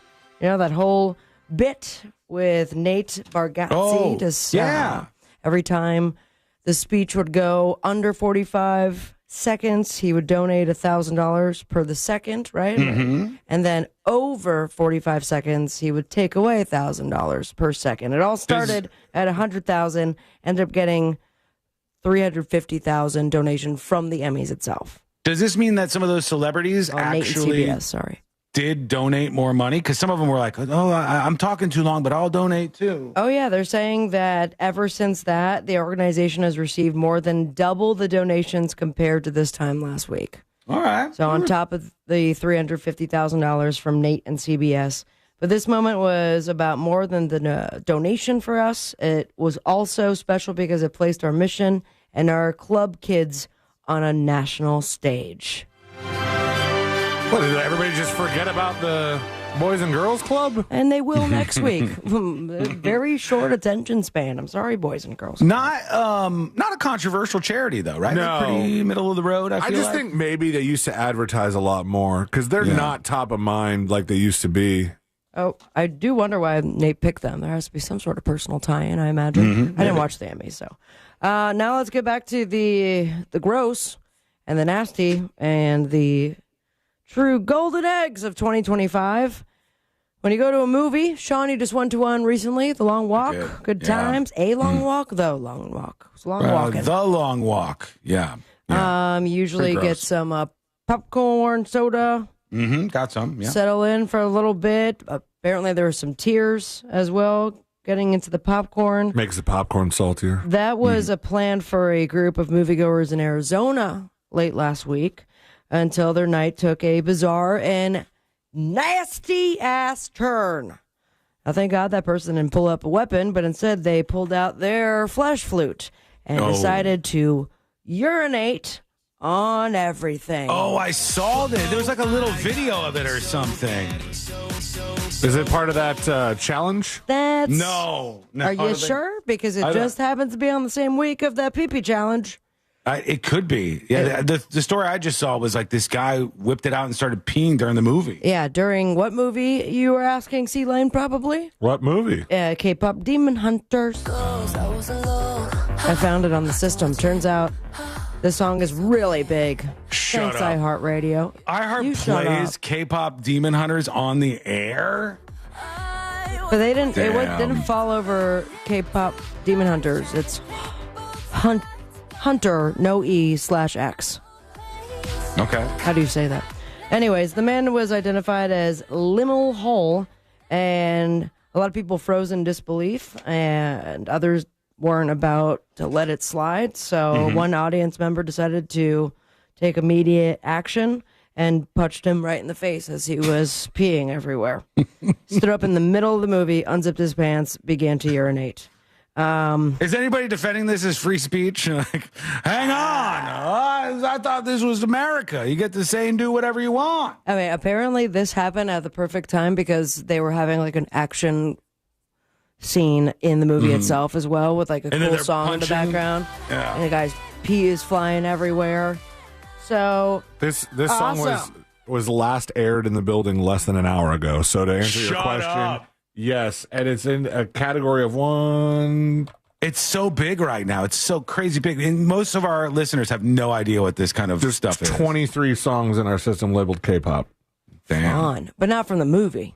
No, just in general. K-pop. Yeah. I like the song. I only got through 15 minutes of the movie before I fell asleep. But yeah, there you go. Coupled by a group called Jackson Wang. All right. So don't Which pee from in- what I know is a very small group. Here's a name I didn't think we'd see again, my friends, but LimeWire is back. I don't know if you guys saw this story. I did. They are the mystery buyer for Firefest. Oh, yeah. Out of nowhere. Now, last time we did talk about LimeWire, someone bought them, right? Or was it Napster? No. Well, I mean, Napster has been, I think, for sale once or twice, too. LimeWire, its IP was purchased by two Australian brothers, I think. Oi, brother. Who turned it into an NFT service. That's right. You want a gorilla pic? And now they bought up Firefest. Yes, we got to do the island times. And I'm done with that. According to a press release, LimeWire's reimagined vision for Fire goes beyond the digital realm and taps into real-world experiences, community, and surprise. And to that I say, what? That's pretty vague. There's basically a company that has bought up two trashed company names. Right. And now is like trying to revive them together. That's an interesting thing. And they also said they're not here to repeat the mistakes. They're here to own the meme and do it right, says Marcus Feistel. Do what God right? bless. Do it right. That's it. Just it. With an asterisk next to it that has yet to be defined. Because Firefest, that second one, though people bought tickets to nothing, got canceled. There is a Firefest musical in the works as well from Taika Waititi. Taika Waititi. Watiti. Yeah. Waititi. And his wife, Rita Ora, they're among the producers. He calls the idea exciting, weird, and potentially disastrous. On the boob tube, we've got some more disaster. Baby, here you go. We have America's Got Talent on NBC, 15th season finale of Master Chef, the finale of Family Law, episode 5 of South Park, series premiere of Next Gen Chef. Thank God. I was looking for a brand new chef show. Yeah, This there's one's not gonna be on enough out Netflix. there. There's not enough chef shows. Fourth season premiere of The Morning Show on Apple TV Plus. Series finale of The Summer I Turned Pretty. Let's see if they turn pretty on Amazon. And Jason Bateman will be on Fallon. Follow your dreams and me on Instagram at Sabrina Ambra.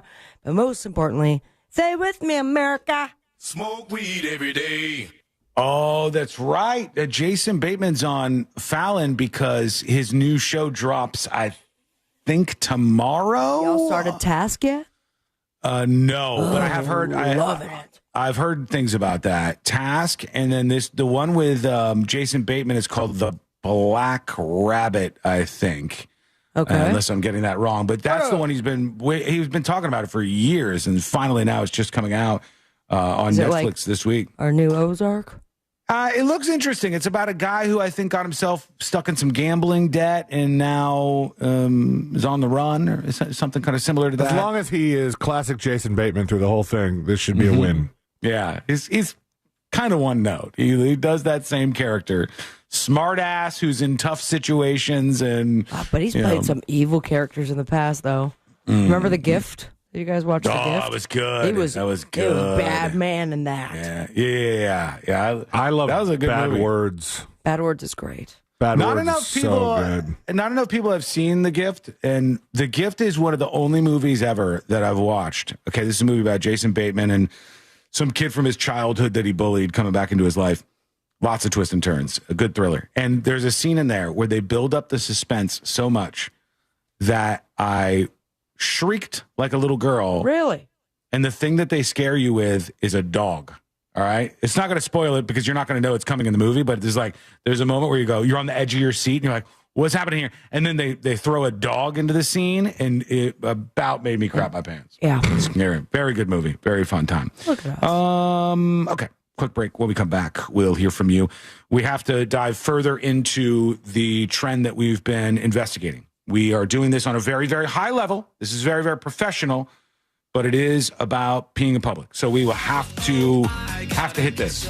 We'll have to get into this trend because there's new updates on it. Plus, a man kidnapped and held for ransom. Wait till you see what was sent to his family. Unbelievable. That's coming up in a bit, too, and it's all coming up next on the News Junkie.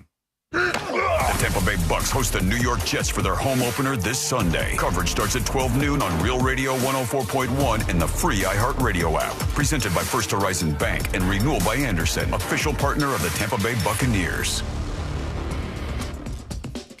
Hey, what's happening? I hope your ride right now is a smooth and safe one on the major highways and roads of Orlando. Seems like we're incident-free east and westbound on I-4 at this time, and the same does go for Colonial Drive and the Beach Line. East. Hey, everybody.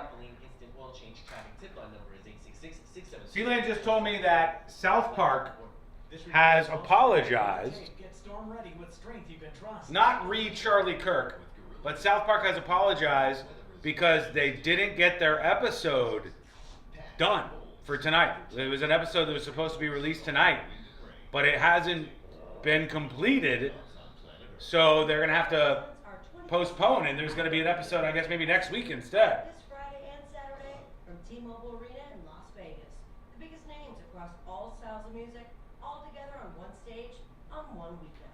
Experience the show. I want to warn one last time, and I will be banning for this. I don't want to have to do it. I don't want this kind of bullshit happening all the time. But when we talk about this next story, if there is any, and I mean any, drizzling in chat at all, this will be a bannable on-site offense. If we see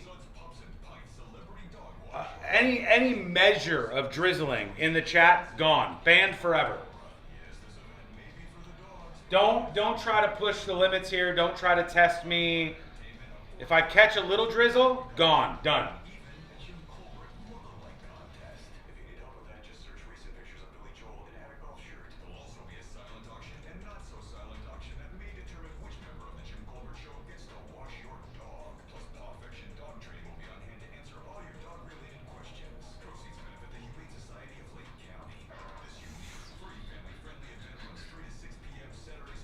I'm interested to see what direction South Park goes in.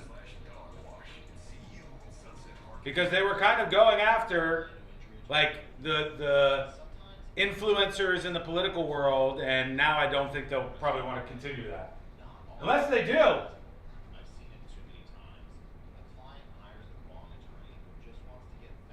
I verbally signed when you said South Park was going to apologize. They're one of the few shows that can get away with offensive stuff.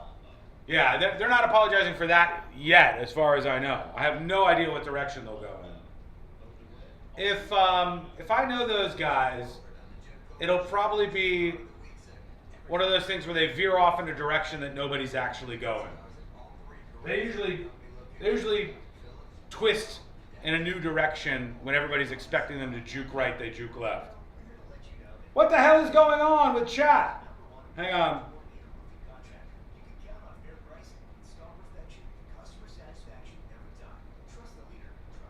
Okay. Think I'm connected now. We'll see.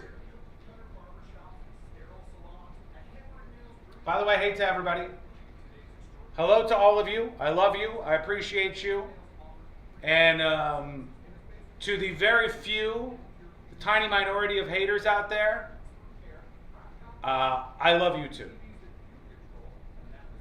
I think you're a little sick. You're a little twisted, disturbed. I think you have a little bit of bad taste, but I still appreciate it. Drizzle is what Snoop Dogg does when he puts the icing on his toaster strudel. You can't ban us all. I can. If we come back and I see Drizzle, gone. Ejected, out, done, gone.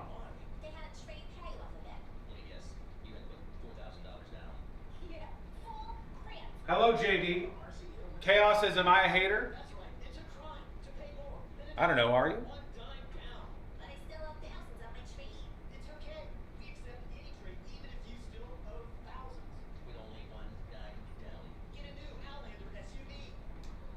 Hello, little late to the party. Oh no, what's going on? Fighting with the skull cam?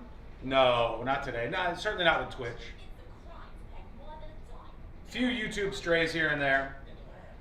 Mostly delusional attention seekers. And I have to tell you, just to keep the communication as frank as I possibly can, there's a particular sect of people who end up in chat or even just listening to the show who I don't care to appease you. You know what I mean? Like, I can't cast a net wide enough to keep everybody in it. I'm here to tell you the truth, even on tough topics. I'm here to bust through the bullshit out there. I'm here to try to tread a path that doesn't go down into grifting territory, where I'm just serving you up what you want to hear at every moment. But instead, maybe you can come here and you trust that I've put in the legwork, and I'm going to be the one who's going to be real with you about what's happening. Some people aren't going to fit inside that net. Fuck them.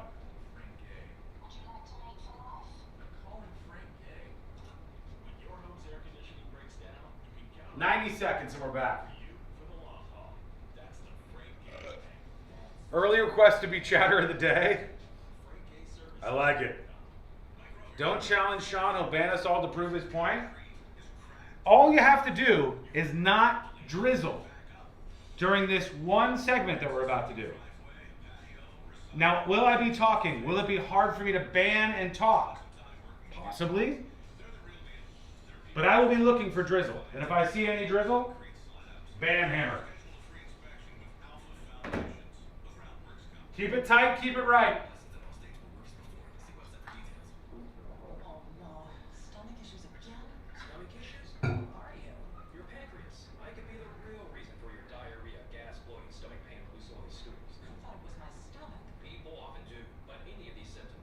All right, here we go, folks. Exocrine pancreatic insufficiency, or EPI. With EPI, the pancreas doesn't release. You're going up, sir. People often do, but any of these symptoms could mean having a condition called exocrine pancreatic insufficiency, or EPI. With EPI, the pancreas doesn't release enough enzymes to break down food, but EPI is manageable. Use the symptom checker on identifyepi.com and speak with your doctor. That's identifyepi.com. Sponsored by AbbVie. Are you shopping for hurricane impact windows? Get your free quote now, reesewindows.com. Live from the JustCallMo.com studios. Injured on the go? Just call Mo. From car accidents to personal injury cases, Mo has you covered. Visit JustCallMo.com or dial 1-800-CALL-MO. This is WTKS-FM HD1, Cocoa Beach, Orlando. An iHeartRadio station. Make us the #1 preset on your car radio and on the free, new and improved iHeartRadio app. Listen for all your music, radio, and podcasts. Free never sounded so good.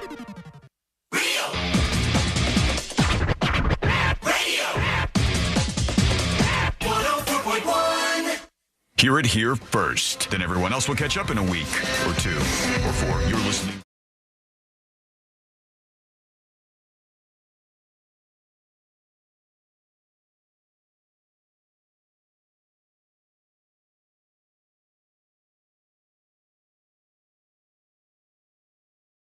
This is the News Junkie, and you can learn more about the show over on the website. You've stumbled into the world's most viral newsroom. Let's have some fun together as we do every single day. Learn more at thenewsjunkie.com. We'll get to more of your reactions, your feedback, blah, blah, blah, all that good stuff shortly here on the show. Address any kind of criticisms you have. One thing that I did want to hit on real quick was, and you could always, if you want to at me on Twitter/X, I see those comments usually too, but somebody says, on the topic of Gen Z people being scared to pump gas into their car, which I still refuse to believe, but we have some people backing that up anecdotally. C-Lane, I think, asked how they feel about electric vehicles. Do they feel the same way? And this person says, Trail Chaser Cat, hi, Sean. I was listening yesterday, but not able to respond. About the girl that did not know how to pump gas and the subsequent question regarding charging electric vehicles, I want to let you know my daughter is 20 and refuses to learn to drive. She's more than capable of plugging in my Mustang Mach-E, other than it being an annoying task. My husband got her on the electric zero turn yesterday. Is there hope for her to drive? Maybe. Say hi to all, says Trail Chaser Cat. So weird and fascinating to me because I, growing up, could not wait to drive. In single digit age, I was like, I want to drive. I sat in my parents' car completely off, pretending to drive. I thought I was cool just turning on the car from the passenger seat, you know, when I was of single digit or just after age. Do you know what her husband got her on there, Sean? The zero turn? Electric zero turn? Electric zero turn? I don't know what that means. No. It's a mower. It is a lawn mower. Oh, really? Yeah. Like the Roomba of lawnmowers? No, yeah. Do you ride it, or does it like gobble up the grass itself? It's a riding lawnmower, and the zero turn part is, I think it's usually the ones with the with the two levers. With the levers, I'm trained in that. Love those as well. Oh, those look hard. Those look pretty hard to drive, but there you go. Yeah, I mean, I guess that's a very weird thing for millennials and maybe Gen X people. Sorry, Gen X, you always get lost in the mix. Boomers, you know, all the other generations. So hard to connect with Zoomers and Alphas on this idea that your generation doesn't have this inherent desire to drive. You don't gain independence in your mind when you're that young right now in 2025 by driving. But for me at my age, even though I didn't get my license until I was 18, driving was the independence measure. It was the thing that you could do to get yourself away from your parents' grip, to make it so you could go hang out with people, so you could date people. I wonder what the situation is these days with like high school parking passes. Because I went to a huge high school that only had a limited amount of parking. So it was juniors and seniors first. And then I think if you were a sophomore that turned 16, you had to like prove that you had extracurricular activities that you would benefit from being able to get a parking pass. What if you had to drive to school though, and you were 16 and they had no parking? Did you just like too bad park the bus at Burger King? No, you take the bus. Yeah, now maybe people don't want to take the bus. Maybe people are more excited to take the bus. Maybe they Uber to school. They just don't have the desire to get the license quite as bad as they used to.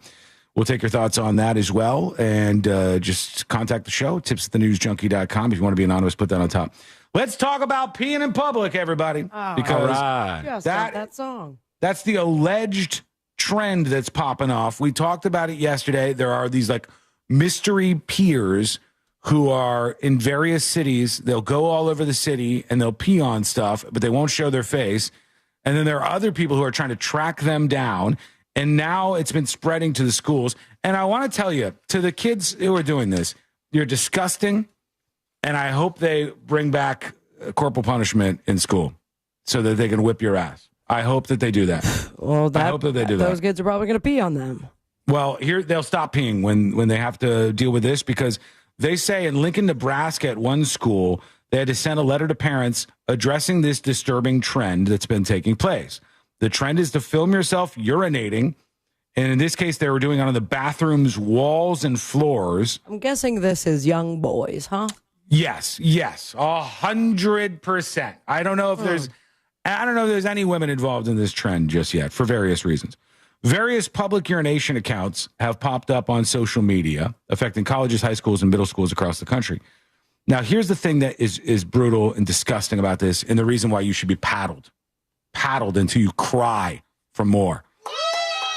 Who do you think, to you little teenage boys doing this, who do you think has to clean that up? I don't care. It's their job.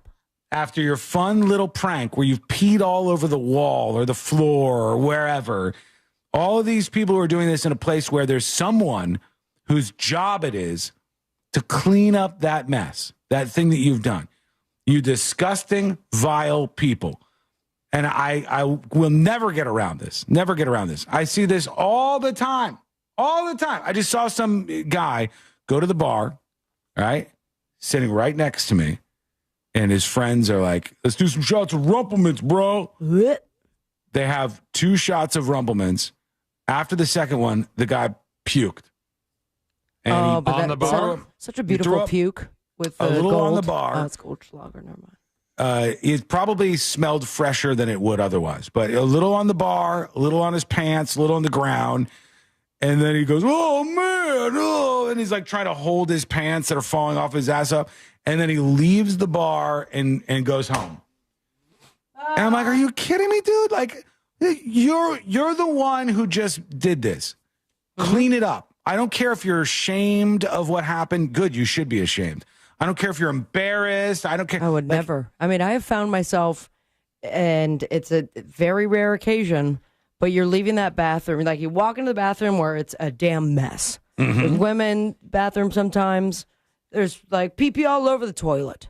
And then I have to go to the bathroom, but I can't exit without that next person thinking that I was the one who just peed all over their toilet and did nothing about it. So there I am. I mean, I'm using half a roll of toilet paper. But I'll be damned if I am not leaving that bathroom. It's disgusting. I'm not cleaning up the other person's urine. Of course. You probably want to pee all over the seat. No. Yeah, you're going to get rumors that you're the one that did it. She's right about that. It's disgusting. Clean up your mess, you vile, disgusting freak. They ought to, you know what they got to bring back? Got to bring this punishment, back. I thought. No, that would help a little.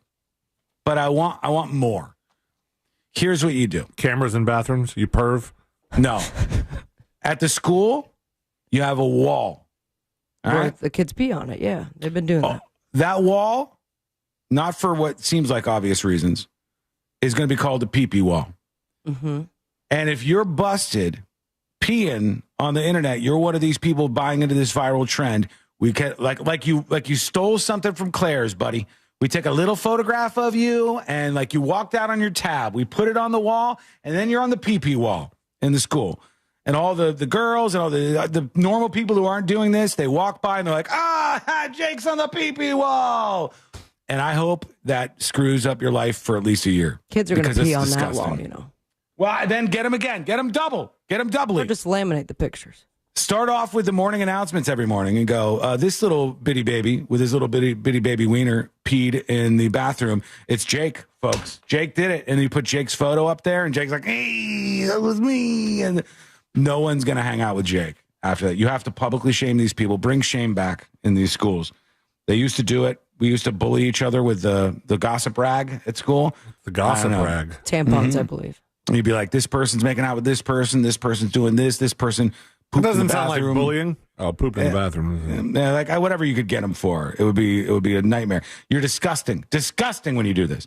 I had a friend that used to, he would pee if he knew you were in the stall next to him, just straight aim it underneath the divider. What the hell, man? Y'all are so weird with pee-pees. It's disgusting. That's disgusting behavior, and it should be shunned. Vicky on Twitch says, some kid threw up all over the airplane when I was in FA, flight attendant, and we brought the mom some stuff to clean it up, and she just laid paper towels over it and got off the plane. Like, thanks, lady. Nice. You know what? If it's the mom, if you're the mom, do it. Clean it up. If you're the dad, clean it up. That's your job. And by the way, the kid who I saw, the younger person who I saw throw up after the shots of Rumplemans, what a pussy. When I saw this kid throw up after 2 shots of Rumplemans, his friends were like, whoa, that was crazy, man. Oh, that was crazy. And it barely put any effort into cleaning up. If that's your friends, if that's your kid, if that's you, that's on you. Don't ever do this thing. The most disgusting, vile thing you could do. Well, not really, but on that list somewhere is this thing that people do where they go, well, somebody gets paid for it. Right. So what Sabrina said earlier. It was like somebody, well, actually. Okay, I said it as a character. Yes, I agree. I'm not suggesting that there was your just tuning in. ideology. But what you're saying is like, it's people take it even further. They'll go, actually, what I'm doing is a great thing because it keeps them in their job. They wouldn't have a job if they couldn't clean up stuff. Yes, they would have a job. Yeah, this there's is why a bunch of other stuff to clean up. Not no, urine. peeing on the wall is saving their jobs. They're doing this at these high schools. There's news reports about this. It's made the news. It's unbelievable, this whole thing. But believe it. Here we go. Restrooms at Ozark High School. The principal says the problem started last week. Custodians reported unexpected liquid in a few of the men's bathrooms. In at least some of those cases, it's believed some students had been urinating on the floor or in other areas. In response, district leaders are temporarily closing lower trafficked men's rooms at the high school. As a response to this, they're shutting down the men's rooms at these schools because these little boys can't keep it together. Only the lower trafficked ones. Trigger warning, but maybe we should put the litter boxes in the little boys' room. Okay? If they don't want to go into the urinal, which is, by the way, no doors around it. So it seemed easy enough. As well as stalls, but they still want to pee on a floor. They go in there right when they're just out of sight of the public. They start peeing all over everything. They're drizzling everywhere. They're drizzling here, a little drizzle there, a little drizzle over here. And it's now they're shutting down the bathrooms at these schools. Hope that limiting access to only the busier, more visible restrooms will discourage this really bad behavior. The principal says that dealing with social media related issues like this is just part of the job. Oh, yeah. Part of the job for the principal, because you don't have to go get some stuff and clean this thing up. That's why, it's just part of the job around here. Kevin on YouTube says, I dated a girl who used to work at the Turnpike gas station bathroom. Oh, gosh. She said the ladies' bathrooms were 1,000 times worse than the guys. In this case, it's not the ladies' bathrooms that are in question. CNJ Forge on YouTube says, I worked at a Walmart. A kid threw up one time in healthcare, and while cleaning it up, I threw up as well. Oh, yeah. The kid's mom laughed and cleaned up both sets of puke. Okay. Above and beyond. That's a good parent. That's a good mom doing her job there, but enough of this. Stop it. Talk to your kids. Now, I feel like every day there needs to be the chat. Every day, mom and dad have to sit down the kid and go, here's what's new today. That sounds exhausting. Please, you're going to have to do this with Jackson. I am. I'm going to be like, listen, there is a laundry list of trouble you can get into with your penis. Mm-hmm. Let's not make this one of the things, all right? All you have to do is not start peeing on stuff randomly in the school. I'd rather him pee all over everything than impregnate everything. You know? Well, sure. But, I mean, maybe you could avoid both if at all possible. Here is a dispatch about young drivers. We'll get one of these on the board. Here's Mad King. Hey, junkies. Mad King here calling in from Daytona Beach. Hey. So I'm a rideshare driver. I do Uber and Lyft, and I can tell you that the majority of my passengers are between the age of 20 and 35, and for some reason they have no desire to learn how to drive, buy a car, have the responsibility having to do with any of it. So, yeah, what they're saying is pretty accurate. Wiggle, wiggle, pop, pop. Thank you, Mad King. I had an Uber driver once, and I thought this was so weird. I was like, do you not know what you're here for at a certain hour? I had an Uber driver pick me up from my home, drunk valet, see that I had a car, and go, what is your car broken? And I was like, no, the car works totally fine. I'm hammered. I'm on my way to go have some drinks, and I don't desire to drive in such a manner that would harm me or someone around me. It's funny because you're literally doing the right thing. Yeah. you're actually such an odd question that this, I mean, I don't know if it was an early day of theirs on the job or what, but to think that, like, part of the reason that there is work for Uber drivers is so people can do the right thing. But just to assume that, like, Oh my gosh, your poor car must be broken. No, you idiot. All right, what we're going to do here is take a quick break. When we come back, we're going to get into the insane reason why some people in New York were cheering yesterday. I'll bring that to you. In jury duty, we've got this family that was forced to pay a ransom, and the stuff that was sent to this family from the kidnappers, wild. We'll go through it in jury duty. All of that coming up this hour. It's coming up next on the News Junkie. Real Radio is the Jim Colbert Show. Part of the solution and part of the problem. More problem than solution. The Jim Colbert Show. Weekdays at 3 on Real Radio 104.1. From the Clausman Law Traffic Center, car crash, call Clausman Law. ClausmanLaw.com. Hoping your ride is a safe one on the major highways and roads of Orlando. Hey. For the rest of I-4, no major issue reported on the 408 either, as well as the Greenway, and no more delays or incidents on the Turnpike as well. Should be a pretty smooth ride. Our Bobolink instant oil change. Stand by, be right there. 676-8477. I'm Brian Black with your report. This report is sponsored by Everdoor Garage Door. Power outage? You're still rolling with Everdoor. Get $75 off a battery backup opener today. Don't let the dark shut you out. Everdoor keeps you moving. By the way, The garage door that hang on. lasts evermore. Moving into the busy part of hurricane season, and if the right storm comes around and the spaghetti models take it right through central Florida, well then you could be forced to sit through a situation where the power's out. Maybe for a couple days, you know, hope not. But it's happened before. You're going to have to sit around. Your neighbors are sitting around in the dark. One of the craziest stories battery backup system, stuff on that are powering that I've seen in the last couple of days here, nothing to do with the controversial political stuff, but still interesting nonetheless. These scientists hooked up AI to CRISPR for the first time. And AI was learning the gene editing tool CRISPR. There's some levels of insane to that. Let your brain digest that.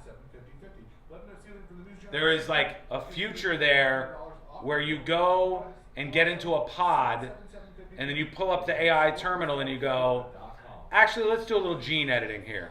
I want you to change this and this and this and this.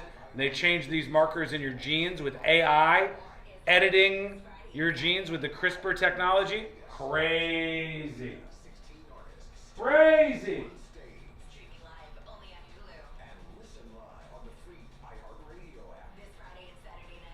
That's dangerous AF?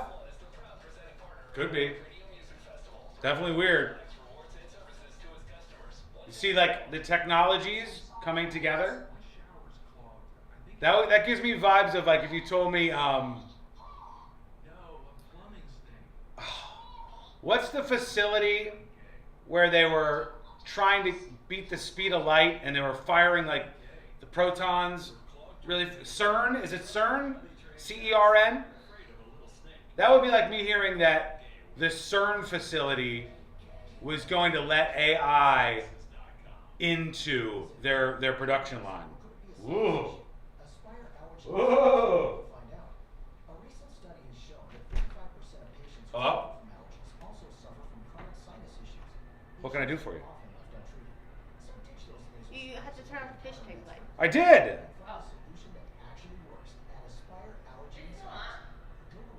Hang on. Never had a problem with this before. All of a sudden I'm having a problem connected to the aquarium light? Did you do something? No. Did you do something? No.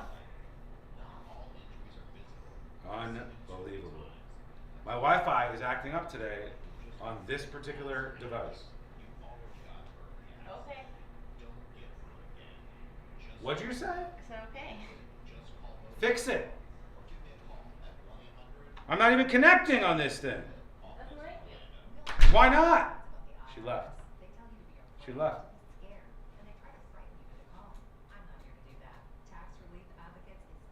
Okay.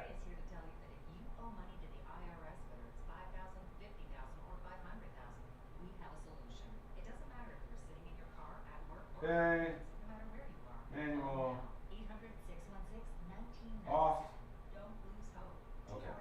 That should do it. Blow into it. This ain't no Nintendo game.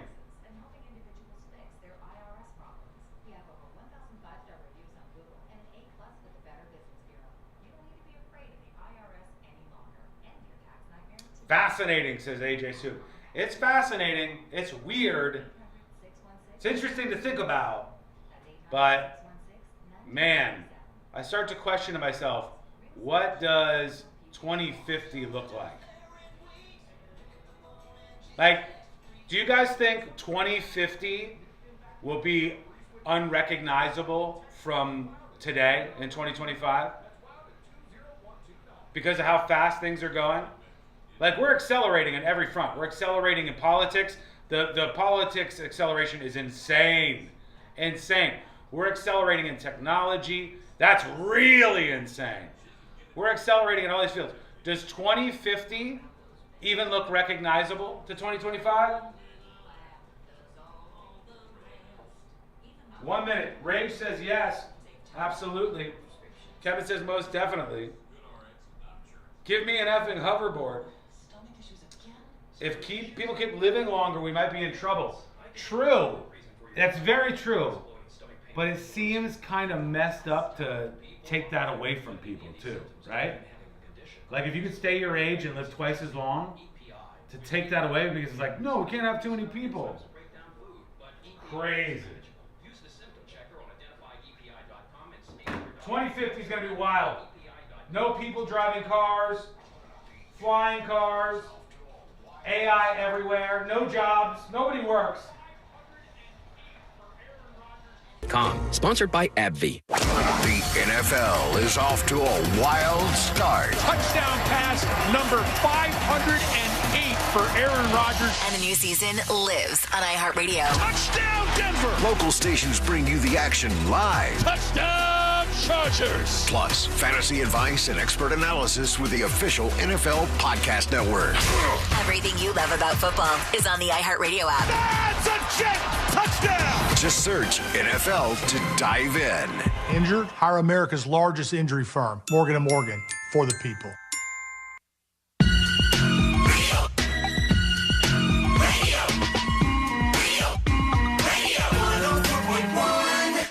The most viral newsroom on the planet is still humming along. This is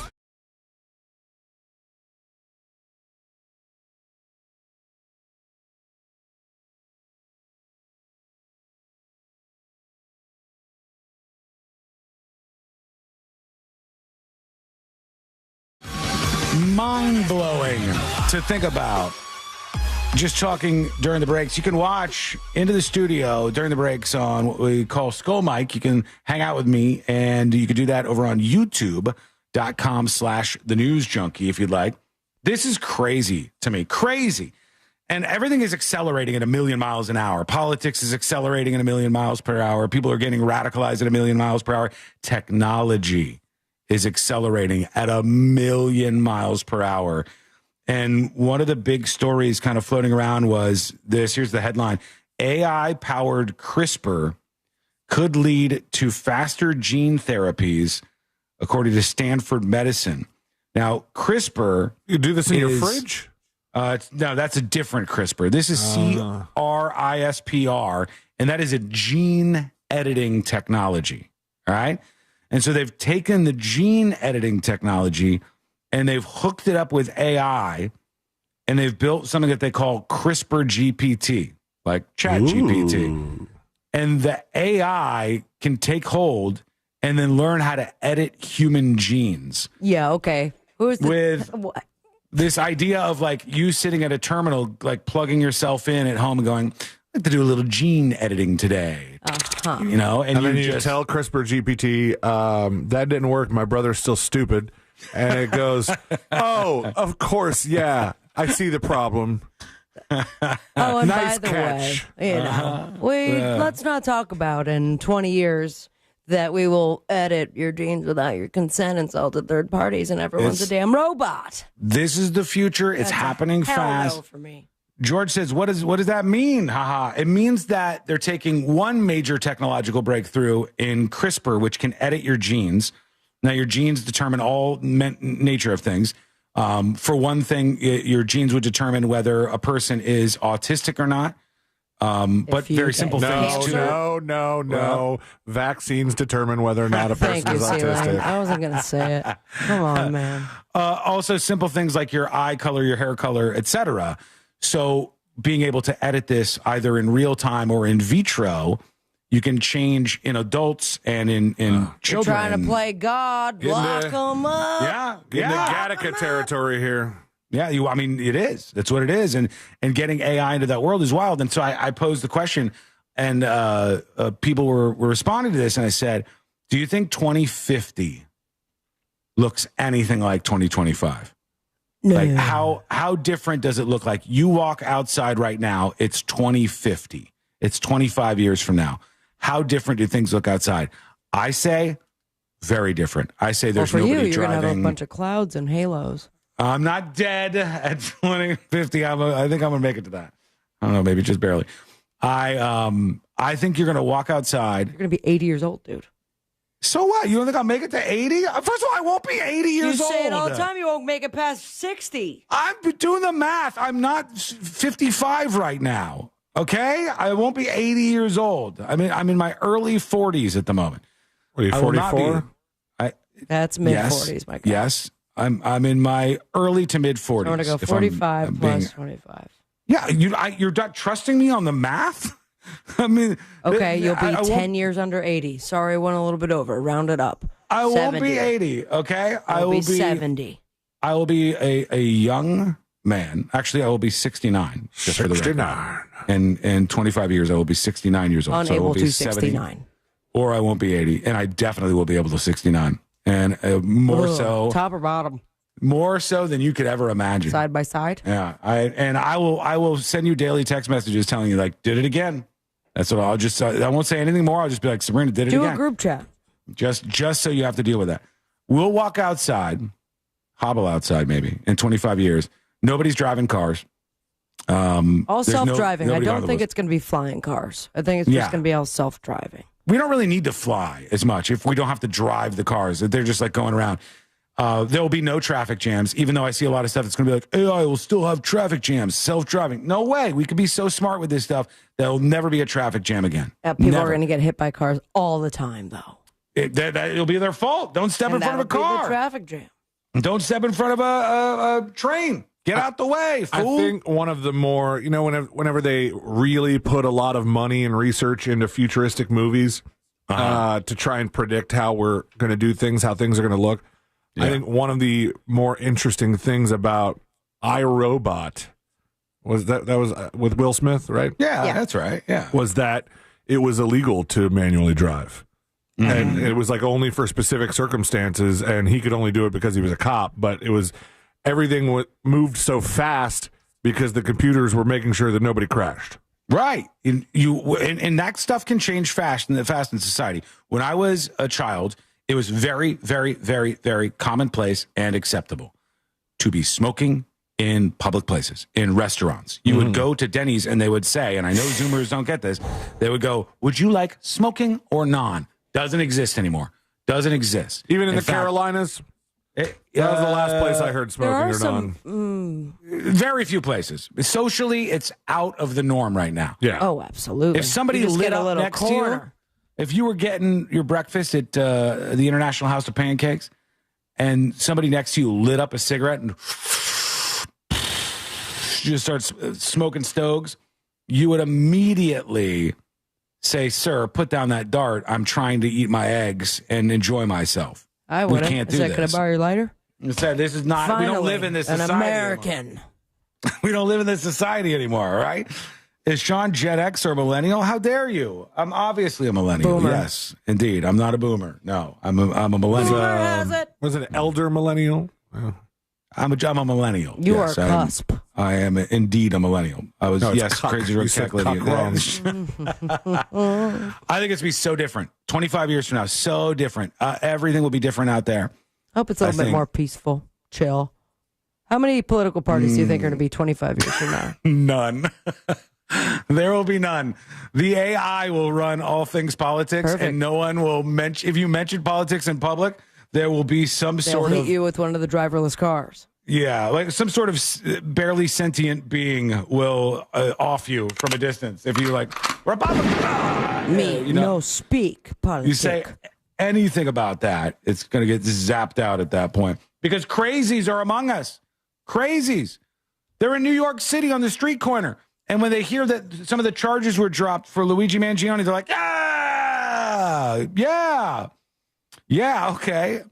Like literally a section of one of our voting blocks is celebrating criminals and murderers. Yeah, and hi. Remember Karen Reed? She had a parade.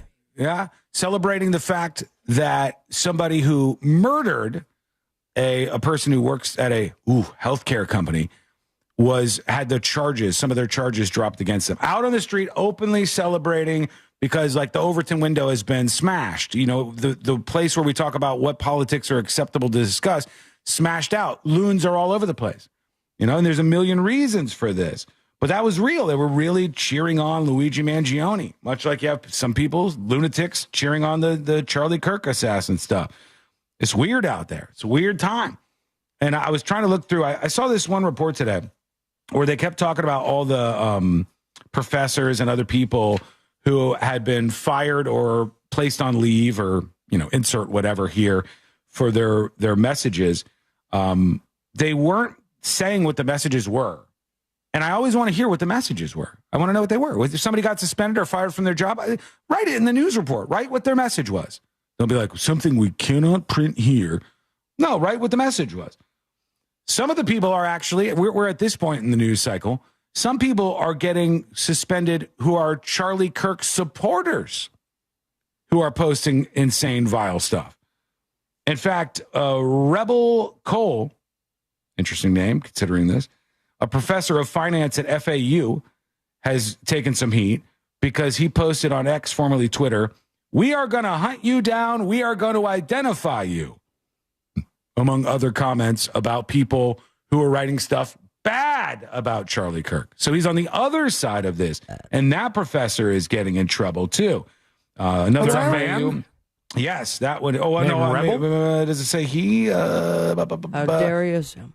It says Dr. Rebel Cole. Yeah. No, it doesn't say he. I don't know. It doesn't even mention anything more about that here. It says another one is Dr. Karen Leader.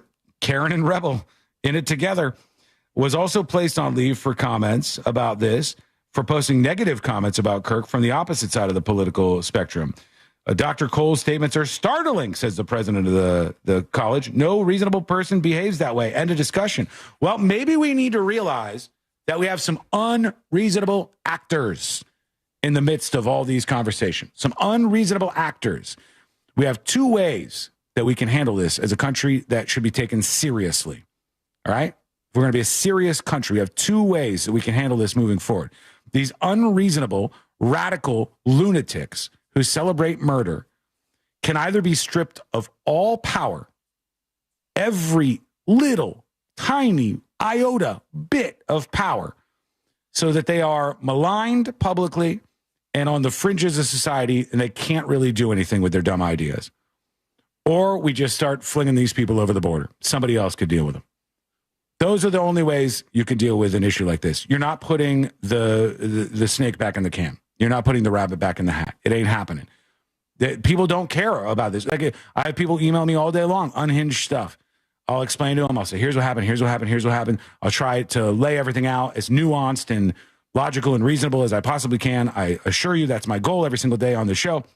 And yet, they'll be like, nope, actually, here's what's happening. It doesn't matter. It just literally doesn't matter anymore. Stories like this. This is a reporter for CBS.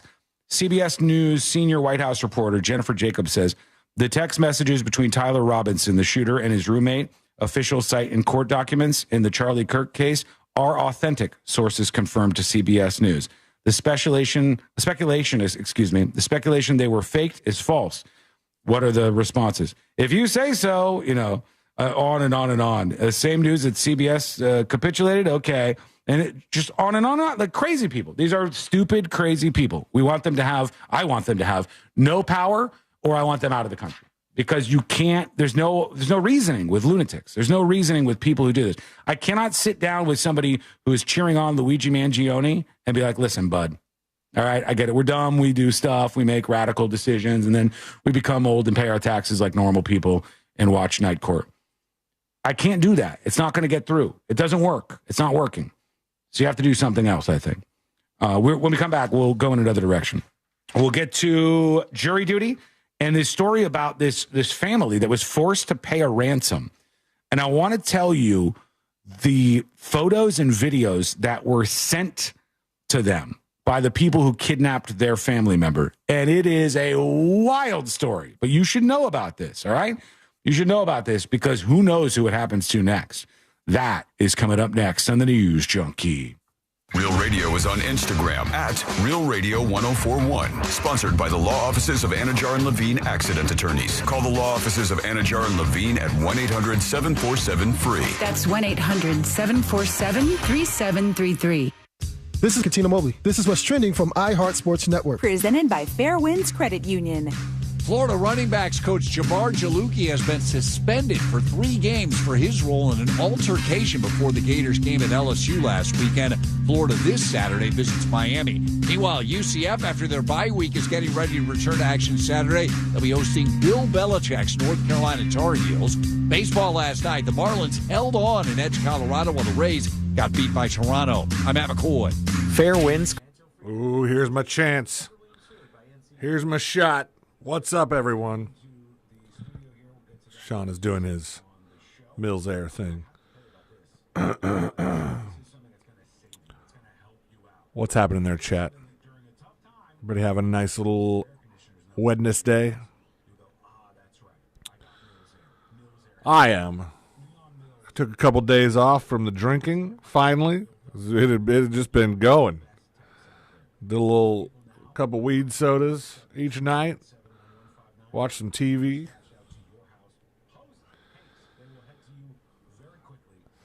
This is crazy. Any sport that you have, there will be a cheater. There will be some sort of cheating happening. World Stone Skimming Champions. Cheaters outed by suspiciously circular stones.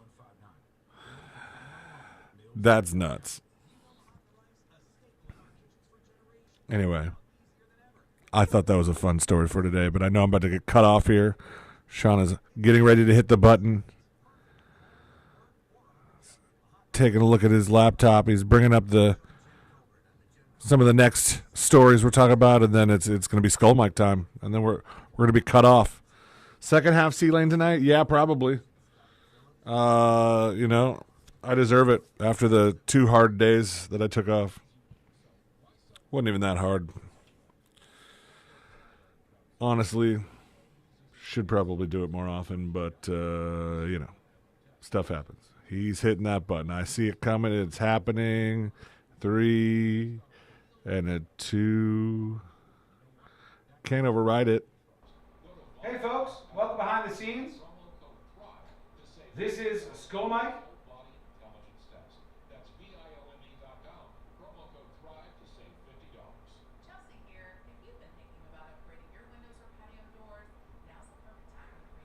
Some updates on the way.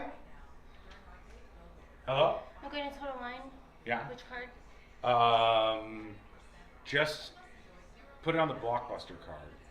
Yeah. If you could. If you don't mind. Yeah. White, purple, gray. Do regular. Okay. God bless. Thank you. Did I cut off C-Lane on Skull Mike? On backup Mike? Dual Mike? Hang on. I'll give you back to C-Lane. Indoor temperatures year-round and reducing heating and cooling costs. And with our smart sunglass option, you'll minimize heat loss and maximize energy savings. Renewal by Anderson's windows are beautiful, durable, and energy efficient. What more could you ask for? Offer expires September 30th. Restrictions apply. Visit bestwindowsflorida.com to schedule your free in-home design consultation. License number CGC 1527613. Renewal by Anderson, where comfort meets savings. Hey guys, it's Angel from the Monsters. You know I love cooking on my Big Green Egg. And every time I get asked why, I tell you it's because it's an awesome experience, it's impressive, and everything comes out. Didn't really give me a heads up that he was doing that. What if I had left the room? I did last time. Said, screw that guy. Going out to get some food that's been sitting in the kitchen for way too long. That was yesterday, though. But yes, as you've heard, secret shows tonight for a Wednesday. Josh's fault again. I don't even know what the dealio is.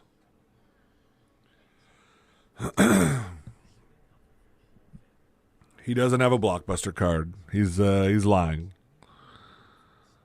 Probably trying to confuse Courtney.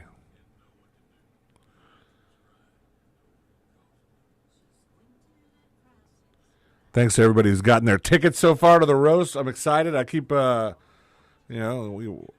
we add people to the dais, been writing more jokes.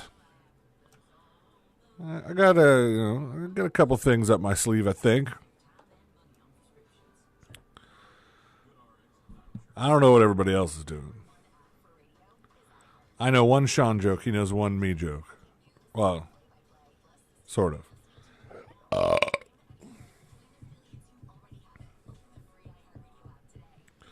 2050 though, it'll be 64. This Duke's Country song is. I know some of you hate it. I know some of you love it.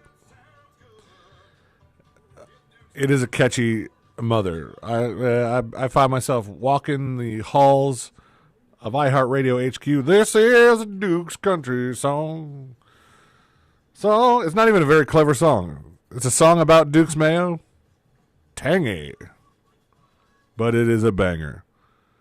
And I do love me some Duke's mayo.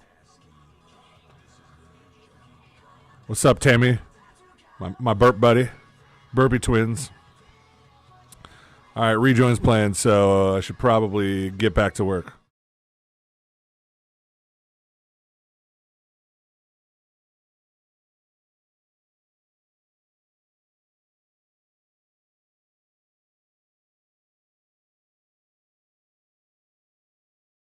About this person who was kidnapped. The kidnappers demanded a ransom and started to send photos and videos back to family members. I can't even imagine. It's insane to think about, but that's coming up in just a moment on the show. Hey, big thanks to everybody who grabbed their tickets. There's a few left. The center area has like 4 tickets, I think, and then we just have a few on the back to get rid of. If you want to grab your tickets for the roast of Sean Wasson, that's me. Go to thenewsjunkie.com/roast. And don't be alarmed by the little C's. That is still an available ticket. Yeah, it doesn't look like view, but it's not like there's going to be a pole in front of you. Everyone has a great spot, especially for the type of event that we are going to be putting there. Yeah, it's like one big, very high-end venue. So every seat in the house is a glorious one. And, and it's a little confusing on the website. People have struggled with it. You can see some tables that don't look like they're available because they have little C's on them. Those are seats. You can actually get those. So there's a handful left. It's the C-lane section. It is. It's, it looks like it, yeah. And mine's the one with the wheelchair. Somebody grab those sections right now. C-lane seating specifically. And you're going to love it. A couple of things for you. Spit zone, though. He spits. Before jury duty, a couple of things. One, there is going to be some very exclusive items that people get if you're there in attendance, and only if you're there in attendance. We're working on the News Junkie X Just Call Mo, very exclusive magnet drop that will only be given to people who are at the roast. A very, very exclusive magnet, only available to folks who are there. So if you got your ticket, you're in on that.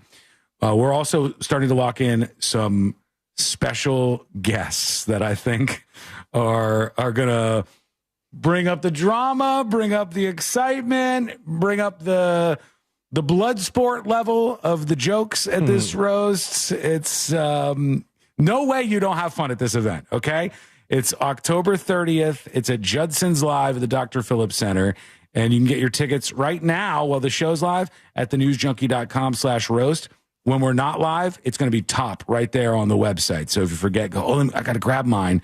Get one of those in the C section of the venue over at thenewsjunkie.com/roast. All right. Let's get into it. Here we go. Let's do jury duty. Court is now in session, so put your phone down and pay attention. Before we call the bailiff over to whip your ass, you're now on jury duty with the News Junkie. Jury duty brought to you by the one, the only Mo DeWitt of the DeWitt Law Firm. Injured on the go? Just call Mo. 800-CALL-MO, 800-CALL-MO, or go to justcallmo.com after an accident. Think about the attorney that you have heard of many, many, many times because he has been on this show. He's a friend of the show, and he'll be a friend of yours next. Fighting for you against the insurance companies, justcallmo.com. This is crazy. Let me bring this story from KTLA in Los Angeles up in front of me.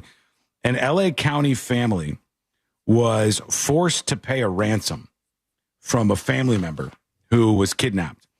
And the craziest thing... For a second, I thought you meant to a family member. Like the kidnappers were also family. No. A brother and sister have been sentenced for kidnapping this man in a place called, let's find out where this is, Rosarita, Mexico. Where exactly in Mexico is Rosarita? Rosarita or Lita? Yeah. Rosarito, Rosarito, right. Mexico. It looks beautiful, first and foremost. Where this happened. Beautiful beaches. And you are looking at, I'm trying to find something that you and maybe everyone else. It's right by the border. Tijuana. It's by Tijuana? All right. In a sense of like, you're still going to have to walk quite a bit, but I can't imagine a very far drive. Okay, Rosarita, Mexico. That's where this person was. And then these two people, a brother and a sister, grabbed him. They said to the family, we want $30,000 or he's dead. Pesos or USD? USD. They actually demanded $70,000 for his release, but I think they worked down from them. Here's one of the photos that they sent. Imagine you get a photo like this of your family member. It shows a person inside a tiny concrete cell. There are no doors or windows. Honestly, it looks like a septic tank. It's like a hole in the ground with concrete all around the sides. It reminds me of that time that there was like some work being done downtown, and they had an opening that looked like this. It was just on my time hop, so it's fresh in my mind. That they didn't have any sort of warning or anything near. Like I was like, anybody could have just fallen in there. It's a pretty significant drop. It's about like a 6-8 foot drop. I can't see how far exactly. Very scary, and they're pointing automatic weapons at his head. Yeah, they got their semi-automatic rifles trained on this guy who's down in the hole with a blindfold on, and it's clear that there's like a lid to this. So imagine being in a 2x4 concrete cell that you have like a pad that you can sit on in a seat, and you're sitting down, and there's probably just darkness all the time until they open up the cover, and these people have their guns pointed down, and they take a picture of this person and say, we want $70,000. $70,000 to get your loved one back. They sent it through WhatsApp, the app, and they said there was a video that they sent where they were beating the hell out of this person too. They were like attacking this person and beating them. And they said, they also said, if you don't send 70,000, you got to send 30,000. We're going to kill him. And they sent the 30,000, and the money went back to Mexico. They found this guy a day later after the payment. He was tied up and alone in a small subterranean trench. The brother and sister involved in this, Mario Medina, 55, a.k.a. Shy Boy, and Maria Medina, his 52-year-old sister. Not so shy boy? U.S. citizens living in Mexico, I guess, convicted of breaking into this place and kidnapping this person and then demanding the ransom for his release. Crazy, crazy, freaky stuff. This can't be the first time they've done that. No way. They had this whole setup. They had like a little prison in the ground. There's another photo for those of you streaming on YouTube and Twitch. It shows inside the cell where the person, And I don't know see if you any see this. lotion or any baskets. No, instead I see what's in his hand, which is a hammer. And that was one of the videos that was sent to the family where they took a hammer and started hitting the person saying, send us $30,000. Crazy, crazy people out there. Great. You want to live with these people? You want to live with these people as your neighbors? We got to find a thing to do with the crazy people. I mean, if they're U.S. citizens doing this in Mexico, deport them. Mexico should deport them. Send them back to us. This is our trash. You don't want it. Get them out of your country, for God's sake. And then you're going to say, deport them somewhere. No, it's going to be just ping pong. Not if they're, well, look, in this case, if they're U.S. citizens, we'll take them and then we'll put them in prison. And we'll never, ever, ever, ever let them go. We'll never, ever, ever let them go. And then the Mexicans can do the vice versa. I'm sure that's what they would want at this moment, because if they were just sentenced to Mexican prison, it's got to be worse. I guess so. Yeah. I mean, probably depending on where you're at and whatnot, but I would choose the U.S. facility personally. Quick break. When we come back, we will open up some more responses over on the dispatch side. We got somebody who's in big trouble in the sports world. Big, big trouble. But did they actually do something wrong? Let's investigate. That is coming up next on the News Junkie. Join Jack Angel and Ray Trendley from TK Law on the Bucks Bus. Details at realradio.fm/bus. From the Clausman Law Traffic Center, car crash, call Clausman Law. ClausmanLaw.com. Hoping your ride is a safe one on the major highways and roads of Orlando. Right now, the heaviest delay is westbound of I-4 approaching Semorin Boulevard. That's going to be due to a vehicle fire. 2 right lanes are blocked. Also, a little bit of a delay. That's 1792 north at Fletcher Trailer Park Road. You're going to feel your usual stop-and-go flow I-4 both east and westbound approaching 535, but thankfully we're incident-free and also no delays on the Greenway, the 408, or the Turnpike. Our Valvoline Instant Oil Change traffic tip line number is 866-676-8477. I'm Brian Black. This report is sponsored by Fresh from Florida. You can depend on Florida farmers. Our farm is where we live and work. It's where we raise our families and provide for yours. When you shop for Florida-grown fruits and vegetables, look for local. Choose Fresh from Florida, the homegrown brand of Florida farmers. You can help save lives by cleaning out your closet.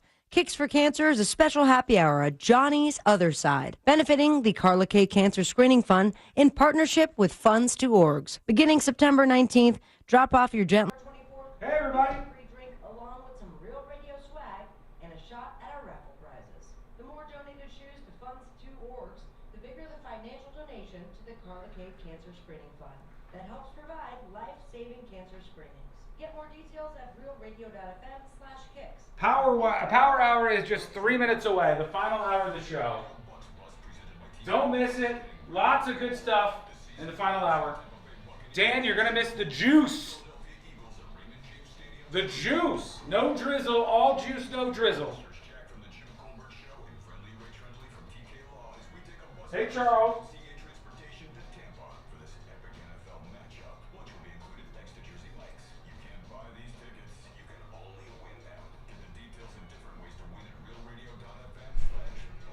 I don't know how many of you saw the court appearance. I watched it, so I would be informed of what was happening. Of the Charlie Kirk shooter yesterday. And he had that, like that green vest, which is like, I think it's meant to protect you from harming yourself. He had that on, and he just like almost completely straight-faced. He said his name, and then as I was watching live, I was like, something tells me he's not going to say anything, which he didn't. But I was like, what if he just starts screaming out all sorts of crazy stuff? Nothing. Nothing.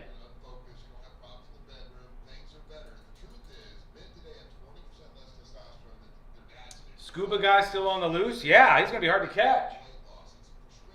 All we know is he's a Hispanic man, about like 5'10-ish, 160 pounds-ish. He probably has some connection to Disney Springs restaurants, would be my guess. He's not a dumb person because he knew if you go through the parking garage, there's always a law enforcement presence there. He knew the only way to like get over there undetected as much as you possibly could be would be to go through the water. I mean, what else do we know about this person? We know they're a fairly decent swimmer.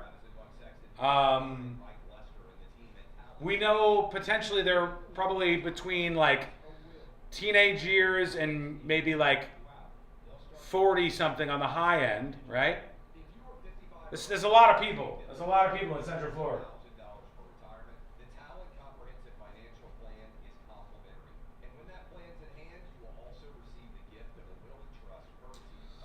Arnott says, Walsh? Who's Walsh? Had a good take on the text. They're a Walter White type cover up to save the roommate. I don't think so. I don't think it makes sense. I don't think it's logical. If the roommate was in on it, if the roommate knew about this, why have any texts? Why not have no text and then you have no information connecting the roommate to it? And then it's just plausible deniability, which is better than almost anything. You just say, look, I didn't know anything about this. I had no clue that this was happening. I wasn't aware at all. Why fake the piece that doesn't actually help you?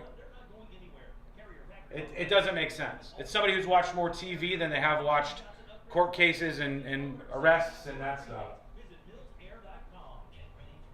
To me, that's a fairly dumb person playing the role of a smart person. Sean, the roommate's family, even said that. I think the roommate's family has only spoken publicly, and when I say the roommate's family, I mean the roommate's family. Allegedly through an email to like Candace Owens or something. But I don't know how much of that I buy, and it seems like they were just saying like, hey, there was more drama in this, they had some like drug issues perhaps. I don't think it changes anything. I think a lot of people just fundamentally don't understand how people lie in court cases, how all of this stuff goes. If you didn't want to be attached to it, you would just not do anything. You know what I mean? He doesn't need to text you and tell you about something as a cover-up because you didn't know at all.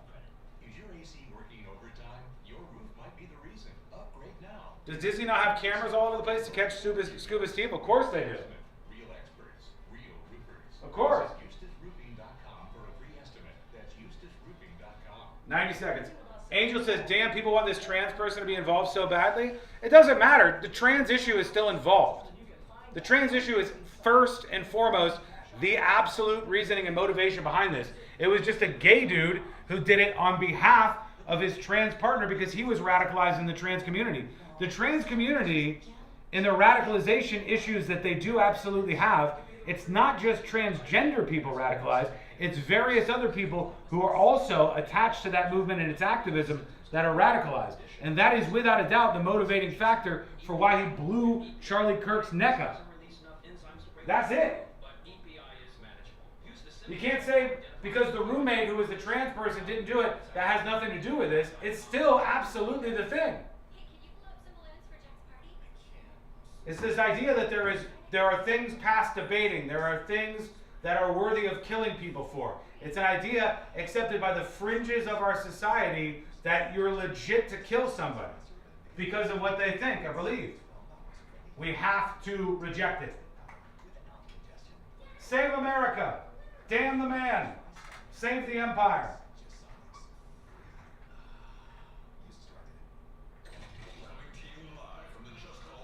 More balloons! On it! Try Sinex Severe from Vicks. Just Sinex. Breathe. Use as directed.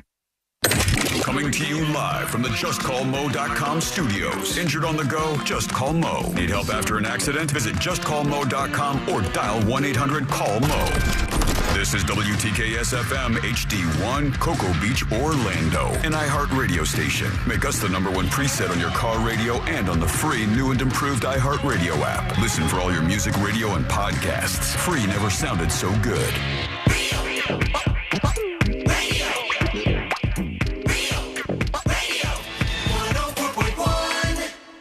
Where common sense meets complete nonsense. This is the News Jump.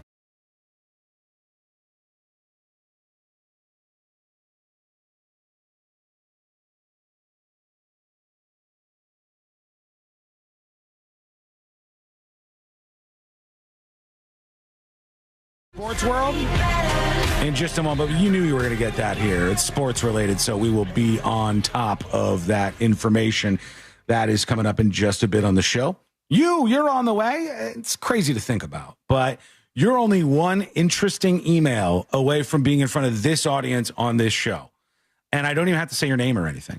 That's the greatest thing about this. Like, if you ever listen to the show and feel like you're not represented, the only thing I require is not that you agree with me or anything like that, but just that it's interesting, that you're adding something to the conversation. That's all. That's all. Tips at thenewsjunkie.com. You want to be anonymous, put that on top. Let's talk about tennis, because I'm a big sports fan. Almost said fat. Almost called myself fat, but didn't weigh myself this morning. Old fatty fat sports fan. Hey, trying to slim down for this roast here, right? I'm trying to get down to my roast fighting weight. Not me. That C-lane section is partial view because of my fat ass.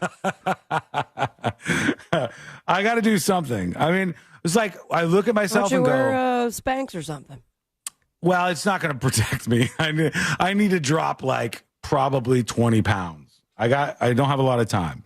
But if I get down to that level, he can't wear Spanx. He'd have to wear full-on bull whippings. I am going to do this, whether you believe me or not. I'm going to make this happen somehow. I'm not going to lose 20 pounds, but I might lose 10. I might be able to lose 10 before the event. I'll be like right in at 198-ish. Okay. That's what I'm looking for. Do you want to do a weigh-in at the roast? No. Because that can only backfire on me. Or it could be very funny. It's literally your roast. Yeah, guess what? I don't want to make it worse for me. I don't want to be like, well, guys, here's how fat I am, and here's all the other medical problems I have. I don't want to make your job any easier. Dig deep. And I know everybody will. That's why it's going to be fun. October 30th, coming up on the show. All right, here we go. American tennis star Taylor Townsend. I don't know this person. You guys might have heard this person's familiar, name. Though. Taylor Townsend, American tennis star. She is taking some heat for her comments on Chinese food. All right. She's very I saw this morning. I don't know what she said, though. All I saw was that she had to issue an apology. How bad was this comment? You tell me. I don't think it was bad at all. All right. I think she was right. American tennis player Taylor Townsend apologized today over comments the tennis player made about Chinese food that many, I assure you, many, they always talk about those many criticize as culturally insensitive. Townsend, who's in the Chinese tech hub of Shenzhen for the finals of the 2025 Billie Jean King Cup, came under fire after she expressed shock and confusion at some local delicacies that were served at a buffet. That included bullfrogs and soft-shelled turtles. She said when she saw these items on the menu, "What the hell?" The 29-year-old said of sea cucumbers that were among the dishes in a video posted on her Instagram page that she deleted. Sea cucumbers, correct me if I'm wrong, they alive? Look like penises. Alive when you eat them? No, living in Is general. a sea cucumber alive? Well, yeah, it's a living organism, I think. I don't think it's an animal. It's an animal. It is an animal, but I'm pretty sure that some people have eaten them while they're alive. But like a vegan wouldn't eat it at all. A sea cucumber is a benthic marine animal. So, yeah, I mean, it's an animal. It's a creepy crawly kind of thing, but underwater. And she saw that. She saw the bullfrogs that they had on their buffet. And she saw, soft-shelled turtles, I think. And then she put it in. She goes, "This is crazy. I've never seen anything like this up close, especially not to eat." She said she was wondering whether these were poisonous or would they cause her to have warts or boils if she ate the bullfrogs. And they show some of the very bizarre, to an American, food on display on the buffet at this event. She said these people are literally killing frogs, bullfrogs, the two-time Grand Slam doubles champ said. And she said there was a big-ass slice of lung alongside of it. She ate the noodles at the restaurant and gave the dinner a solid 2 out of 10 overall. Her comments were widely, I assure you, criticized. Yes, just everybody absolutely agreed that this was across the line. And it said, relevant hashtags got over 85 million views on Weibo, which is like Twitter in China. It's totally normal to come across foods that aren't your taste when competing abroad, but it's really inappropriate to openly express disgust to the world. Let me tell you how much I would care if all of China came to the United States and went to like a CC's Pizza and expressed how disgusting they thought it all was, or went to a buffet at a Shoney's, if those exist anymore, or went to any American restaurant and they were like, This food seems bizarre and unreal to me, and it looks gross. I give it a 2 out of 10. I would care 0% about that. I would be like, to them, their food at their buffet is more normal to them. My food at my buffet is more normal to me. We are different people. I think a lot of food, if you go to like some of the very Vietnamese restaurants, if you go to some very Thai restaurants, if you go like various like different types of food that I don't necessarily like as much, I think their food looks gross and disgusting to me. That doesn't mean I think they're gross. They like it. They grew up with this stuff. It's different to them. They probably think me sitting there with my shirt off, eating a bowl of cottage cheese is vile. They probably think that is a vile thing to picture. What if they're visiting from China and they make a social media post and they say... I wouldn't care. I would be like that. Of course they feel that way. It's different to them. I don't think that they're saying like, if she said Chinese people are stupid, who cares about China? That's bad. But if she's like, Chinese food, this food looks gross to me, that is not an insult on Chinese humans. That's an insult on the food that looks foreign and different to her. Would you call it an insult on Chinese culture, maybe? No, I don't think so. No, because culturally insulting them would be like insulting something historically to them that was just part of Chinese DNA, to me, at least. Would that not include their dishes? I don't think it would, because in the way that I view this, I don't think we have to take the fall for all of the things that we have at restaurants in the United States of America. That doesn't mean that you're attacking America if you attack them. And the same thing for China or any other country for that matter. I just don't feel like that's a really big deal. She apologized profusely, though.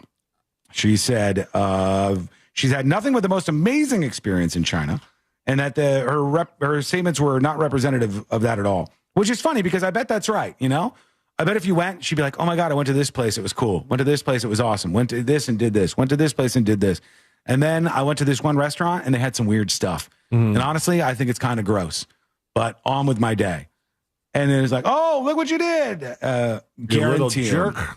Look at the bullfrogs and soft-shelled turtles are considered highly nutritious delicacies in China. In many restaurants across the country, animal organs such as beef offal, or offal? Yeah, it's offal, right? Are displayed to show freshness, especially for hot pot. Good for you.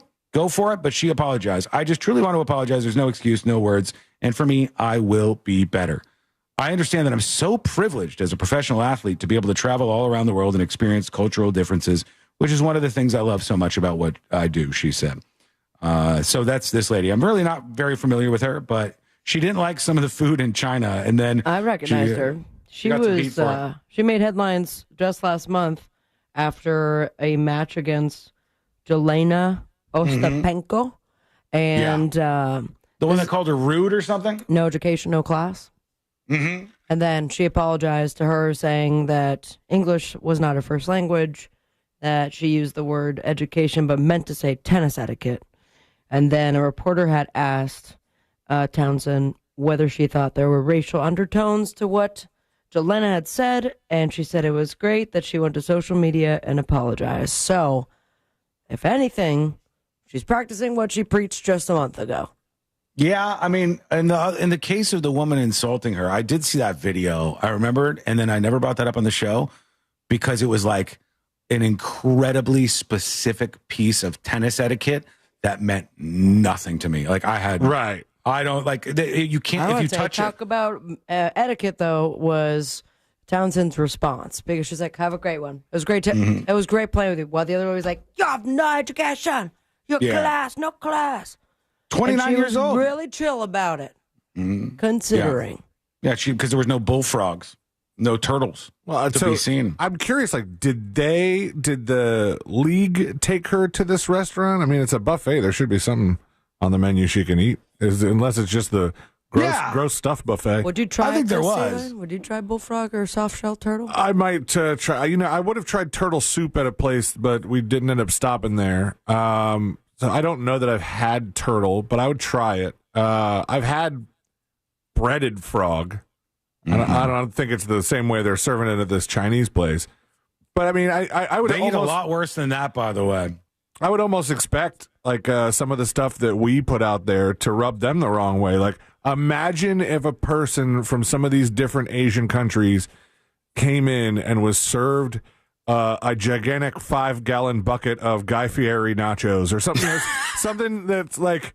Disgusting. It's like not necessarily. The donkey sauce is disgusting. That's right. It tastes nothing like donkey. We have a regular hamburger, but it's with 2 chicken patties as the bun. No, but yeah. I they just probably think that's repulsive. They think we're big fat Americans for they eating think it. a lot of our cuisine is overindulgent. Also, I think if we were having guests from specific countries like that, I would probably avoid a menu that is heavy in dairy or cheese, milk products. Yeah. The cottage cheese that Sean eats with his shirt off, just because that's not common over there, and so a lot of people are intolerant to lactose. Let me tell you what has been true for me for the last 25 years is that this is lazy media finding a couple of people complaining on whatever social media platform, approaching the person who posted it and being like, people are very offended, getting a scalp and getting an apology for them, and then moving on. And if you went to the streets of Shanghai or Shenzhen or anywhere, Hong Kong, where the story originated from, you almost always find people who go, don't care, don't care, don't care, don't care. Like if a Chinese person was doing some like American cowboy accent and mocking how Americans talk, we would find it to be funny, maybe a little bit adorable, and totally fine. But none of us, normal people, again, it's okay to refer about normal people. Normal people don't hear that and clutch their pearls and get upset. I'd be curious how many of the people that demanded this apology have eaten bullfrog and some of the other sea cucumber and some of the other delicacies that this person found less than appetizing. Question. I've had frog multiple times, frog legs. Yeah. Was that likely bullfrog?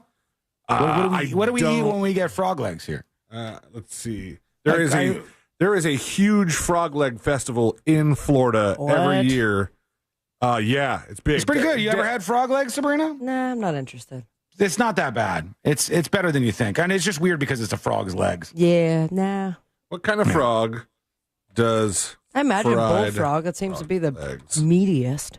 They're pretty big. Ain't doing no tree frog. It's kind of like a chicken wing situation, honestly. That's what it feels like. Fried frog legs typically come from bullfrogs and leopard frogs in North America.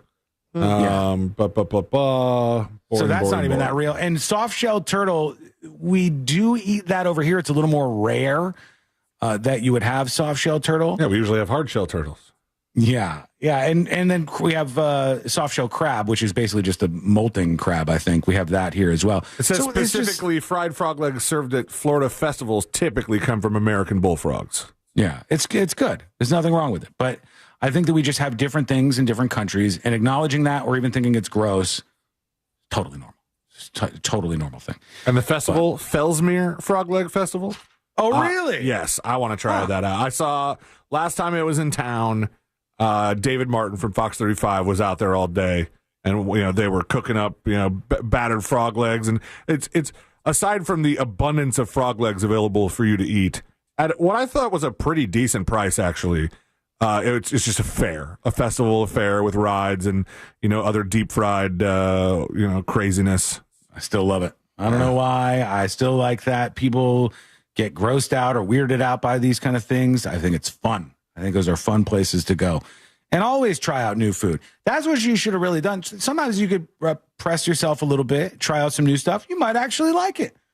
Now, as far as the awful stuff, nah. The OFFAL, I'm a pass. I'm a pass on that one personally. I've had some decent sweetbreads. You do you. And liver pate. Pate, or however people say it, because I always say it wrong. All right, quick break. When we come back, these posts online, some of these crazy ones, people angry about stuff, where are they coming from?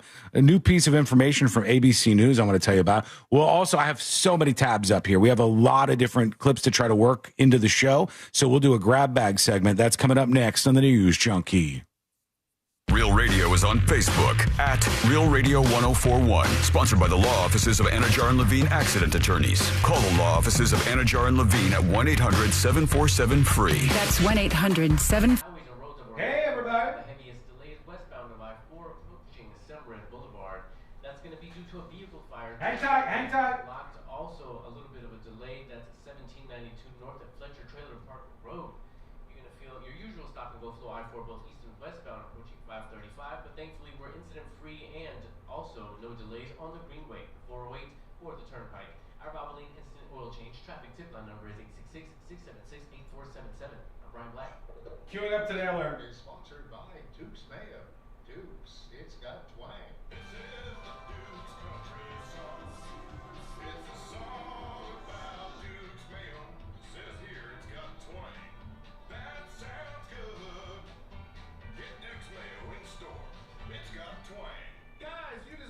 Your best, and Hammer and Nails Grooming for Guys is ready for you. Ready for you with premium grooming services in a space built for men. I know.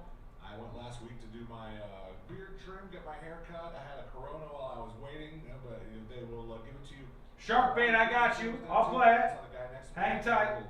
Little cover over his drink so the hair pieces aren't flying in. They got you taken care of.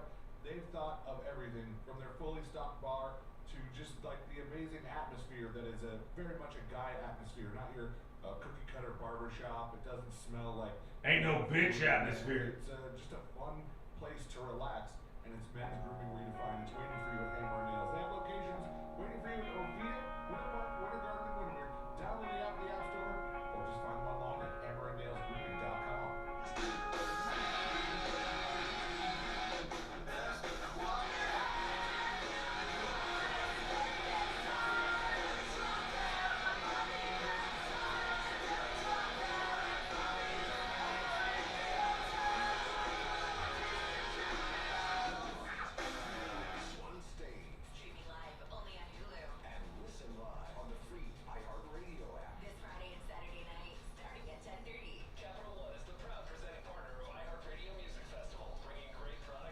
All right.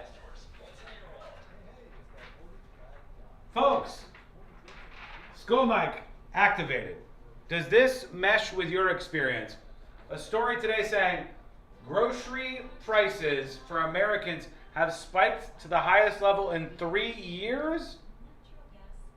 3 years. They're saying they put it mostly on other things. So what it seems like is inflation prices have resolved quite a bit. Things like eggs and those types of items, the prices have come down as you have less of a disease issue. But stuff with tariffs, coffee up by 4.9%, tomatoes 4.5%, beef 4%, apples up, lettuce up. Those are probably tariff and import related.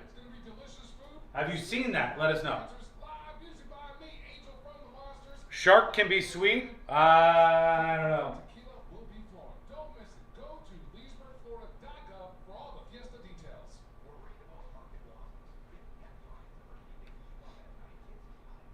They fired everyone. Now it's hard to find a job. Yeah, true. Lori says, yes, it costs a hell of a lot to feed 2 people and a cat. Our usual Costco trip was about double what we used to pay. That's rough.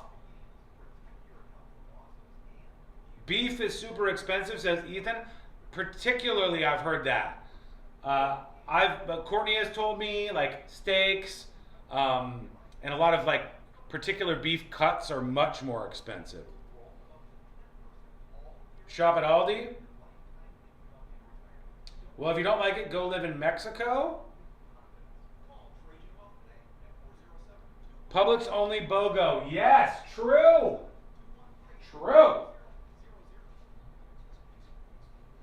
If you're not a Publix BOGO ninja, you are not living your life like you should. My bank alerts me about a large transaction every time I go to the grocery store.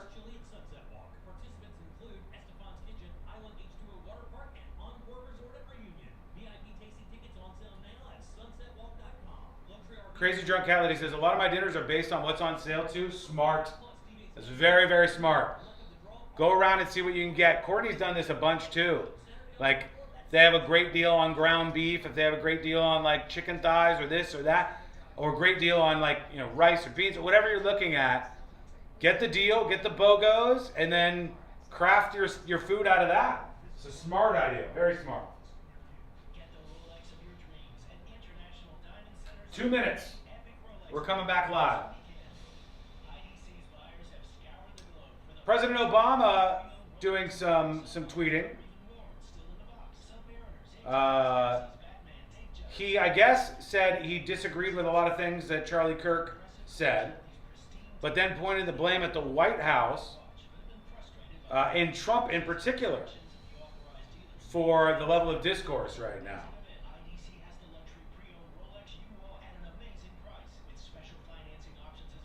And I think a lot of people feel that, a lot of left-wing people, a lot of Democrats feel that. They're like, well, hang on. Why are we denouncing this speech right now and the violent people on our side? You guys have this problem too. And in fact, Trump is in the White House and he's very divisive, which is true. It's true. But it's also like, hey, it appears that somebody associated with your ideology was the one who just shot a man trying to debate on campus. So that's why there's like some distance between these conversations, I think. Oh no, stomach issues again? Stomach issues? Who are you? Your pancreas. I could be the real reason for your diarrhea. I think sometimes, and maybe I'm just being a little masturbatory here. Maybe I'm being a little full of myself.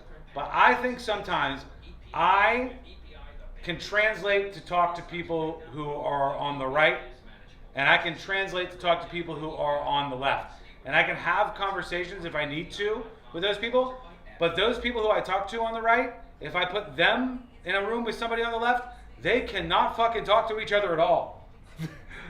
Like, I can work with both, but they cannot talk to each other at all. They do not understand each other. It's bad. That is a big issue. Coming back live.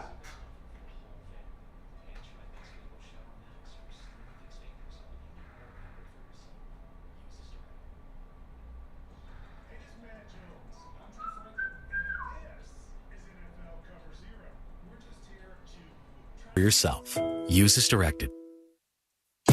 Hey, this is Matt Jones. I'm Drew Franklin. And this is NFL Cover Zero. We're just here to try to give you an NFL perspective a little bit different. Did you see the Colts pretzel? That was my other big takeaway from that game. What was that? Oh, my. We think NFL coverage should be informative and entertaining. And twice a week, that is exactly what you're going to get. Open up your free iHeartRadio app, search NFL Cover Zero with Matt Jones and Drew Franklin, and listen now.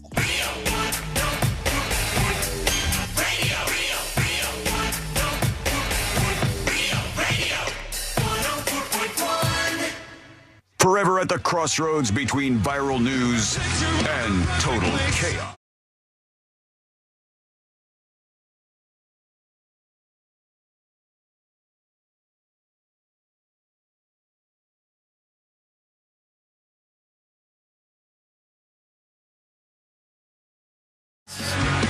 You will have a blast, and it'll be brutal for me and, well, everybody else that is in attendance that's doing the roasting for sure. The roast of Sean Wasson. Grab your tickets. There's just a final few left over at thenewsjunkie.com/roast for this high-end exclusive event. Dress to impress. We got more details coming for you very soon this week, and into next week as we lock in everything for the plans. But right now, go get your tickets over on thenewsjunkie.com/roast. That'll bring you where you need to go. Let's get to some stuff here on the way out. I want to do a bit of a grab bag segment, but a lot of discussion, and the story from ABC News that I mentioned before the break points this out, that in our fights online, what seems to happen is our enemies of the United States of America, Russia, China, the rest, they seem to be using AI and then other like sock puppet accounts, fake accounts, basically, to post things that inflame the conversation. So they don't care about what's going on. They don't care about like a Charlie Kirk thing, but they know that makes Americans fight. And so much of the conversation on these social media websites actually starts to fit what you would believe for dead internet theory, where a lot of it is not actual people. Some of it that is actual people is not like a human being that actually feels this way. It's on behalf of some other country like Russia with misinformation posts. It's kind of crazy out there. It's a hard time to find the truth. And I wanted to address a couple other things. We had the guy from Fox News apologize. What was that, Monday, Tuesday? I don't know anymore. I think it was Monday, yeah. Yeah, the guy, Brian Kilmeade from Fox News. With the lethal injection, but what was it, the phrasing? Involuntary lethal injection. Involuntary lethal injection for homeless people. The hobo slayer himself on Fox News.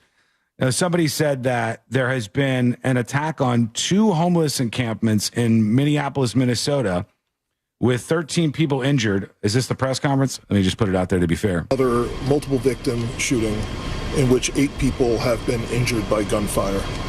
This time this occurred at a homeless encampment. The people of Minneapolis, but unfortunately... That's an edit. Here we are yet again in the aftermath of a mass shooting. This is not normal. I'm providing details on yet another multiple victim shooting. All right, so it's hard to see what's going on here, but this poster says, I call on Fox News to fire Brian Kilmeade. After Fox News host Brian Kilmeade called for executing mentally ill homeless people, 2 homeless encampments in Minneapolis were attacked and 13 people were injured. This seems even worse than people who the right are calling to be fired. From what I can tell about this situation in Minneapolis, it seems like it was like a drug battle between the hobos and these encampments that led to them attacking each other. It doesn't look like it was an outsider who was influenced to be like, okay, I don't like homeless people, I want to attack them. Who called for the guy's job, though? Didn't you just say it was the chief or the police officer? No. No. This is some online, I don't want to say journalist, but online commentator, I guess is a fair way to say it. He's one of the bigger accounts over on X with almost 1 million followers, mid-size account, I guess, on X. And he's connecting the dots there, too, which it might be a glimpse of the future, but it doesn't seem like that's quite related yet. What else do we have? That's horrific. I'm not going to show you that. A lot of people Googling and searching for free speech, I guess, in the last couple of weeks. CNN was talking about this. What a disaster for Pam Bondi, and therefore, I'm Donald Trump. I'm just going, what the heck is going on here? You know, take a look here. Weekly Google searches for free speech. Get this. Up like a rocket, up 186% versus the 5-year average. I went back and looked at every single week. More folks are searching for free speech this week on Google than any week in at least 5 years. And of course, not surprisingly, who's the top trending topic with free speech? Well, it's Pam Bondi, of course. People are taking her comments, looking it up, interested in it, and as you saw from that... I like this guy's energy. This guy's fired up. It's like CNN was all calm, and he's like, oh, what's going on? He's out of a cannon. Wall Street Journal editorial, they ain't liking it too much from the left to the right. This also raises the question of what people think of any cabinet secretary any cabinet member when they... Quick question. Is it still a good barometer to say, like, searches for something spiked? We still got, there's probably still a lot of people searching on Google, obviously. I mean, I would imagine, a huge number of Americans still Google every day. But something in my brain tells me that has started to pull away from the search engines. And a lot of those conversations are maybe going over to like your chat GPTs. Yeah, but ChatGPT is sourcing. So do they get those numbers when ChatGPT pulls from what would be like if I ask a particular question and it gives me information, it is also linking other posts like a Reddit post or an article. Does that information go back to Google? There's Googling it. 2 different things that you're talking about. One is if you talk to an LLM, which would be like ChatGPT, if you talk to the model that you're chatting with, you're working off of a base of information first that is locally contained within the model until it goes to search. So you can like see when it's like searching and bringing up websites. If it's going to search, then those websites could be aware that they're pulling information from it because it's like crawling them in real time to add them to the information.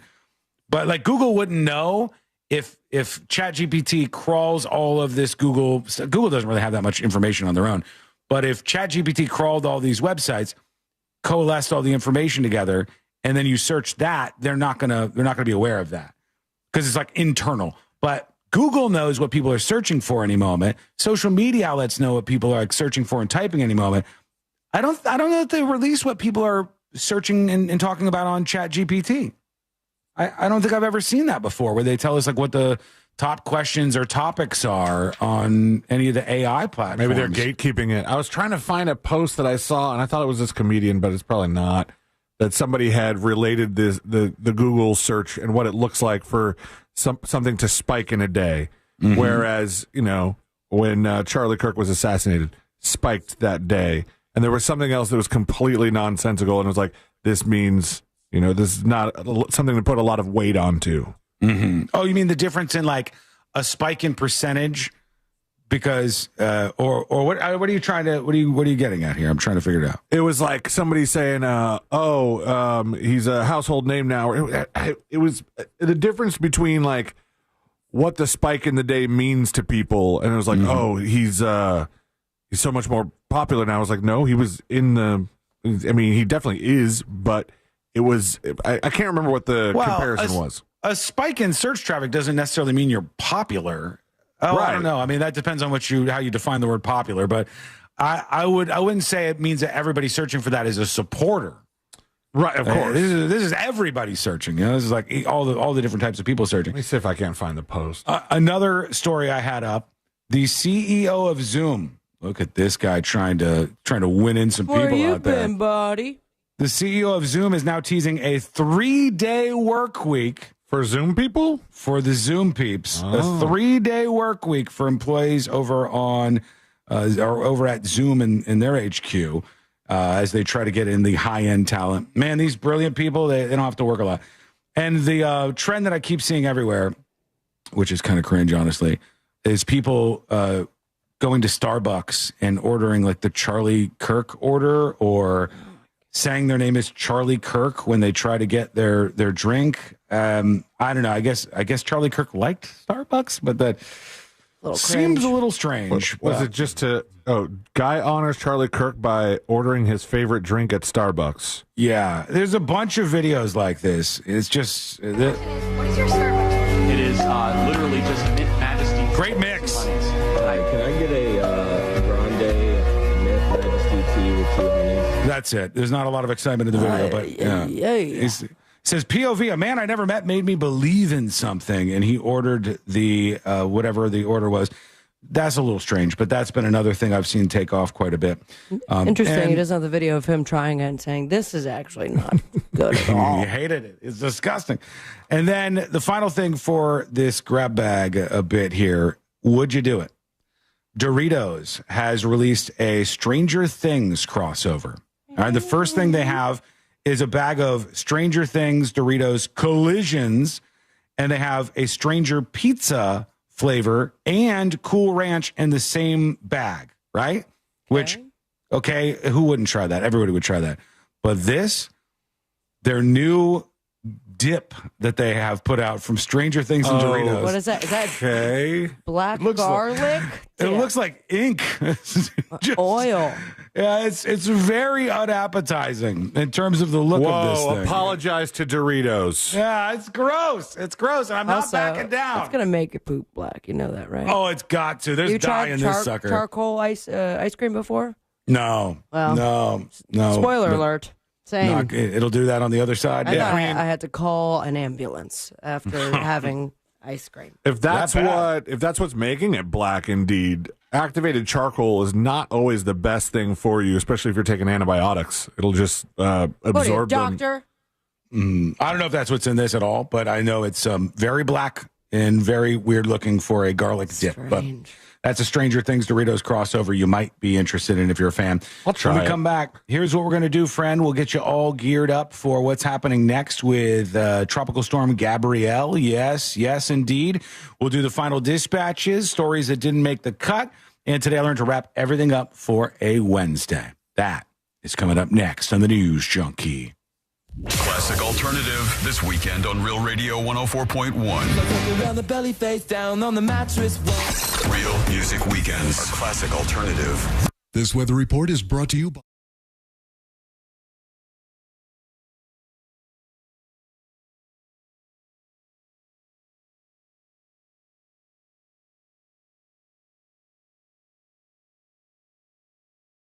Afternoon showers and thunderstorms. Some pretty heavy rain will be possible. Hey, folks, thanks for hanging out today. Godspeed. God bless you. The world of viral never stops. The world around here only stops briefly. We'll be back tomorrow to do it all over again. Omit says, God, this is loud.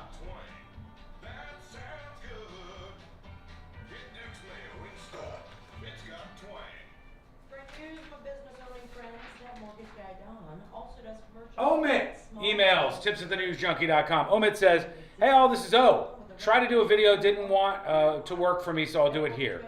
Over the last 10 years, the big message that's been pushed is fake news. We can't even believe the things we see thanks to deepfakes and AI. The younger generation has been told since they were kids to not believe any news or anything. So when some of Luigi Mangioni's charges are dropped, it feeds into the conspiracy theories, and they're like, see, I knew that was fake. And other crazy ideas. We knew it all along. So now it doesn't matter if you present facts and real details. It's all fake news and fake info, unfortunately. True. True. Rate the show. 10 out of 10 is a humdinger of a show. 1 out of 10. It's a real miss. Rate the show. 10 out of 10 is a winner. Cat Butthole says it's an 8. That's very kind of you. Thank you for this. Very, very sweet.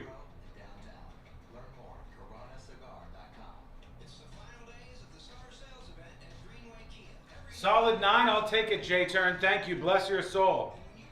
7.5 says Amy. Tanya says 8.975. I like the accuracy. High level of accuracy. 8 out of 10 because you don't like the Dukes commercial. 10 out of 10. 7.5. A 9.99 says DJ Rage. DJ Rage, that .01. Next time. We're going to get it next time. Night Nurse says 10 out of 10. Thank you all for being here.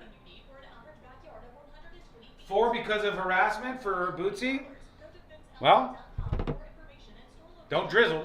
You won't have this problem. If you weren't the Queen Drizzler, we would not have this issue. Got to get to the alert.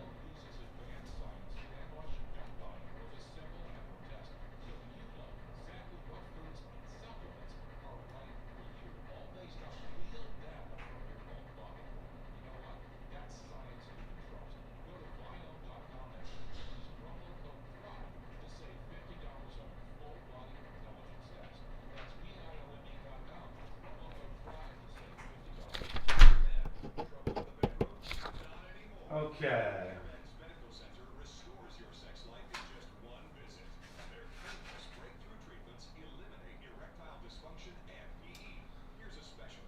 Hey, I'm over here.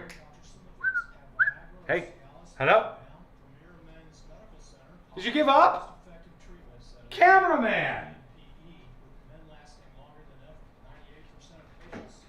Hello?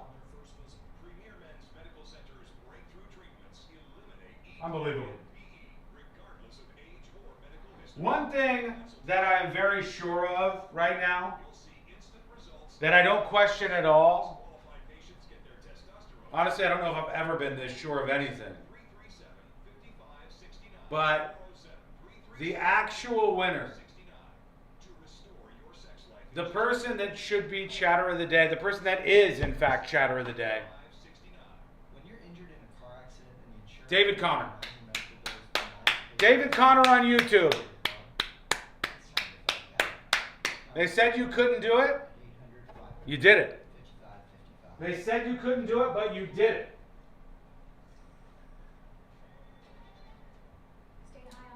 Sean, I would love you forever. If you can make a ringtone of you singing Fast Car, it would be a late birthday to me.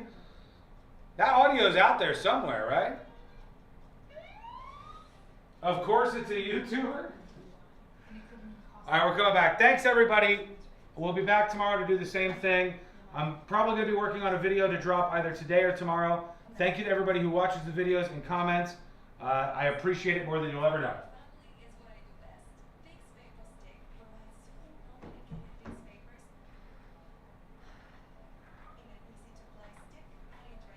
All right. muchacho. In an easy-to-apply stick, and it dries fast, so there's no mess. I use it to comfort myself and my family. Thanks, Mom. Vicks VapoStick, soothing comfort for the whole family. And try Vicks Vapo Shower Max for steamy Vicks vapors when you need more comfort for yourself. Use as directed. During an asthma attack, every second feels like an eternity. Primatene Mist works fast. It's clinically shown to open airways quickly, providing quick relief of mild symptoms of intermittent asthma. Get the #1 FDA-approved over-the-counter asthma inhaler. Primatene Mist. Breathe easy again.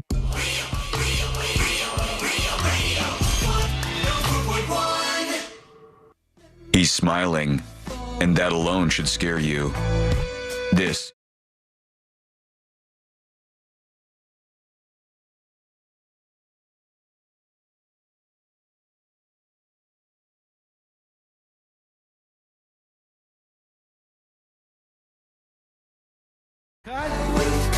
And today I learned to wrap everything up for a Wednesday. Thank you for being with us today, as always. I found that post that I was talking about, by the way. Oh, did you? Go ahead. Go ahead. Somebody was trying to use the Google search, and look at the graph and go, hey, look, the American public really didn't know who Charlie Kirk was, and now they pretty much returned to their regularly scheduled lives. And it was just the spike from the day that he died, and then it's kind of tapering off. And it's like, that's such a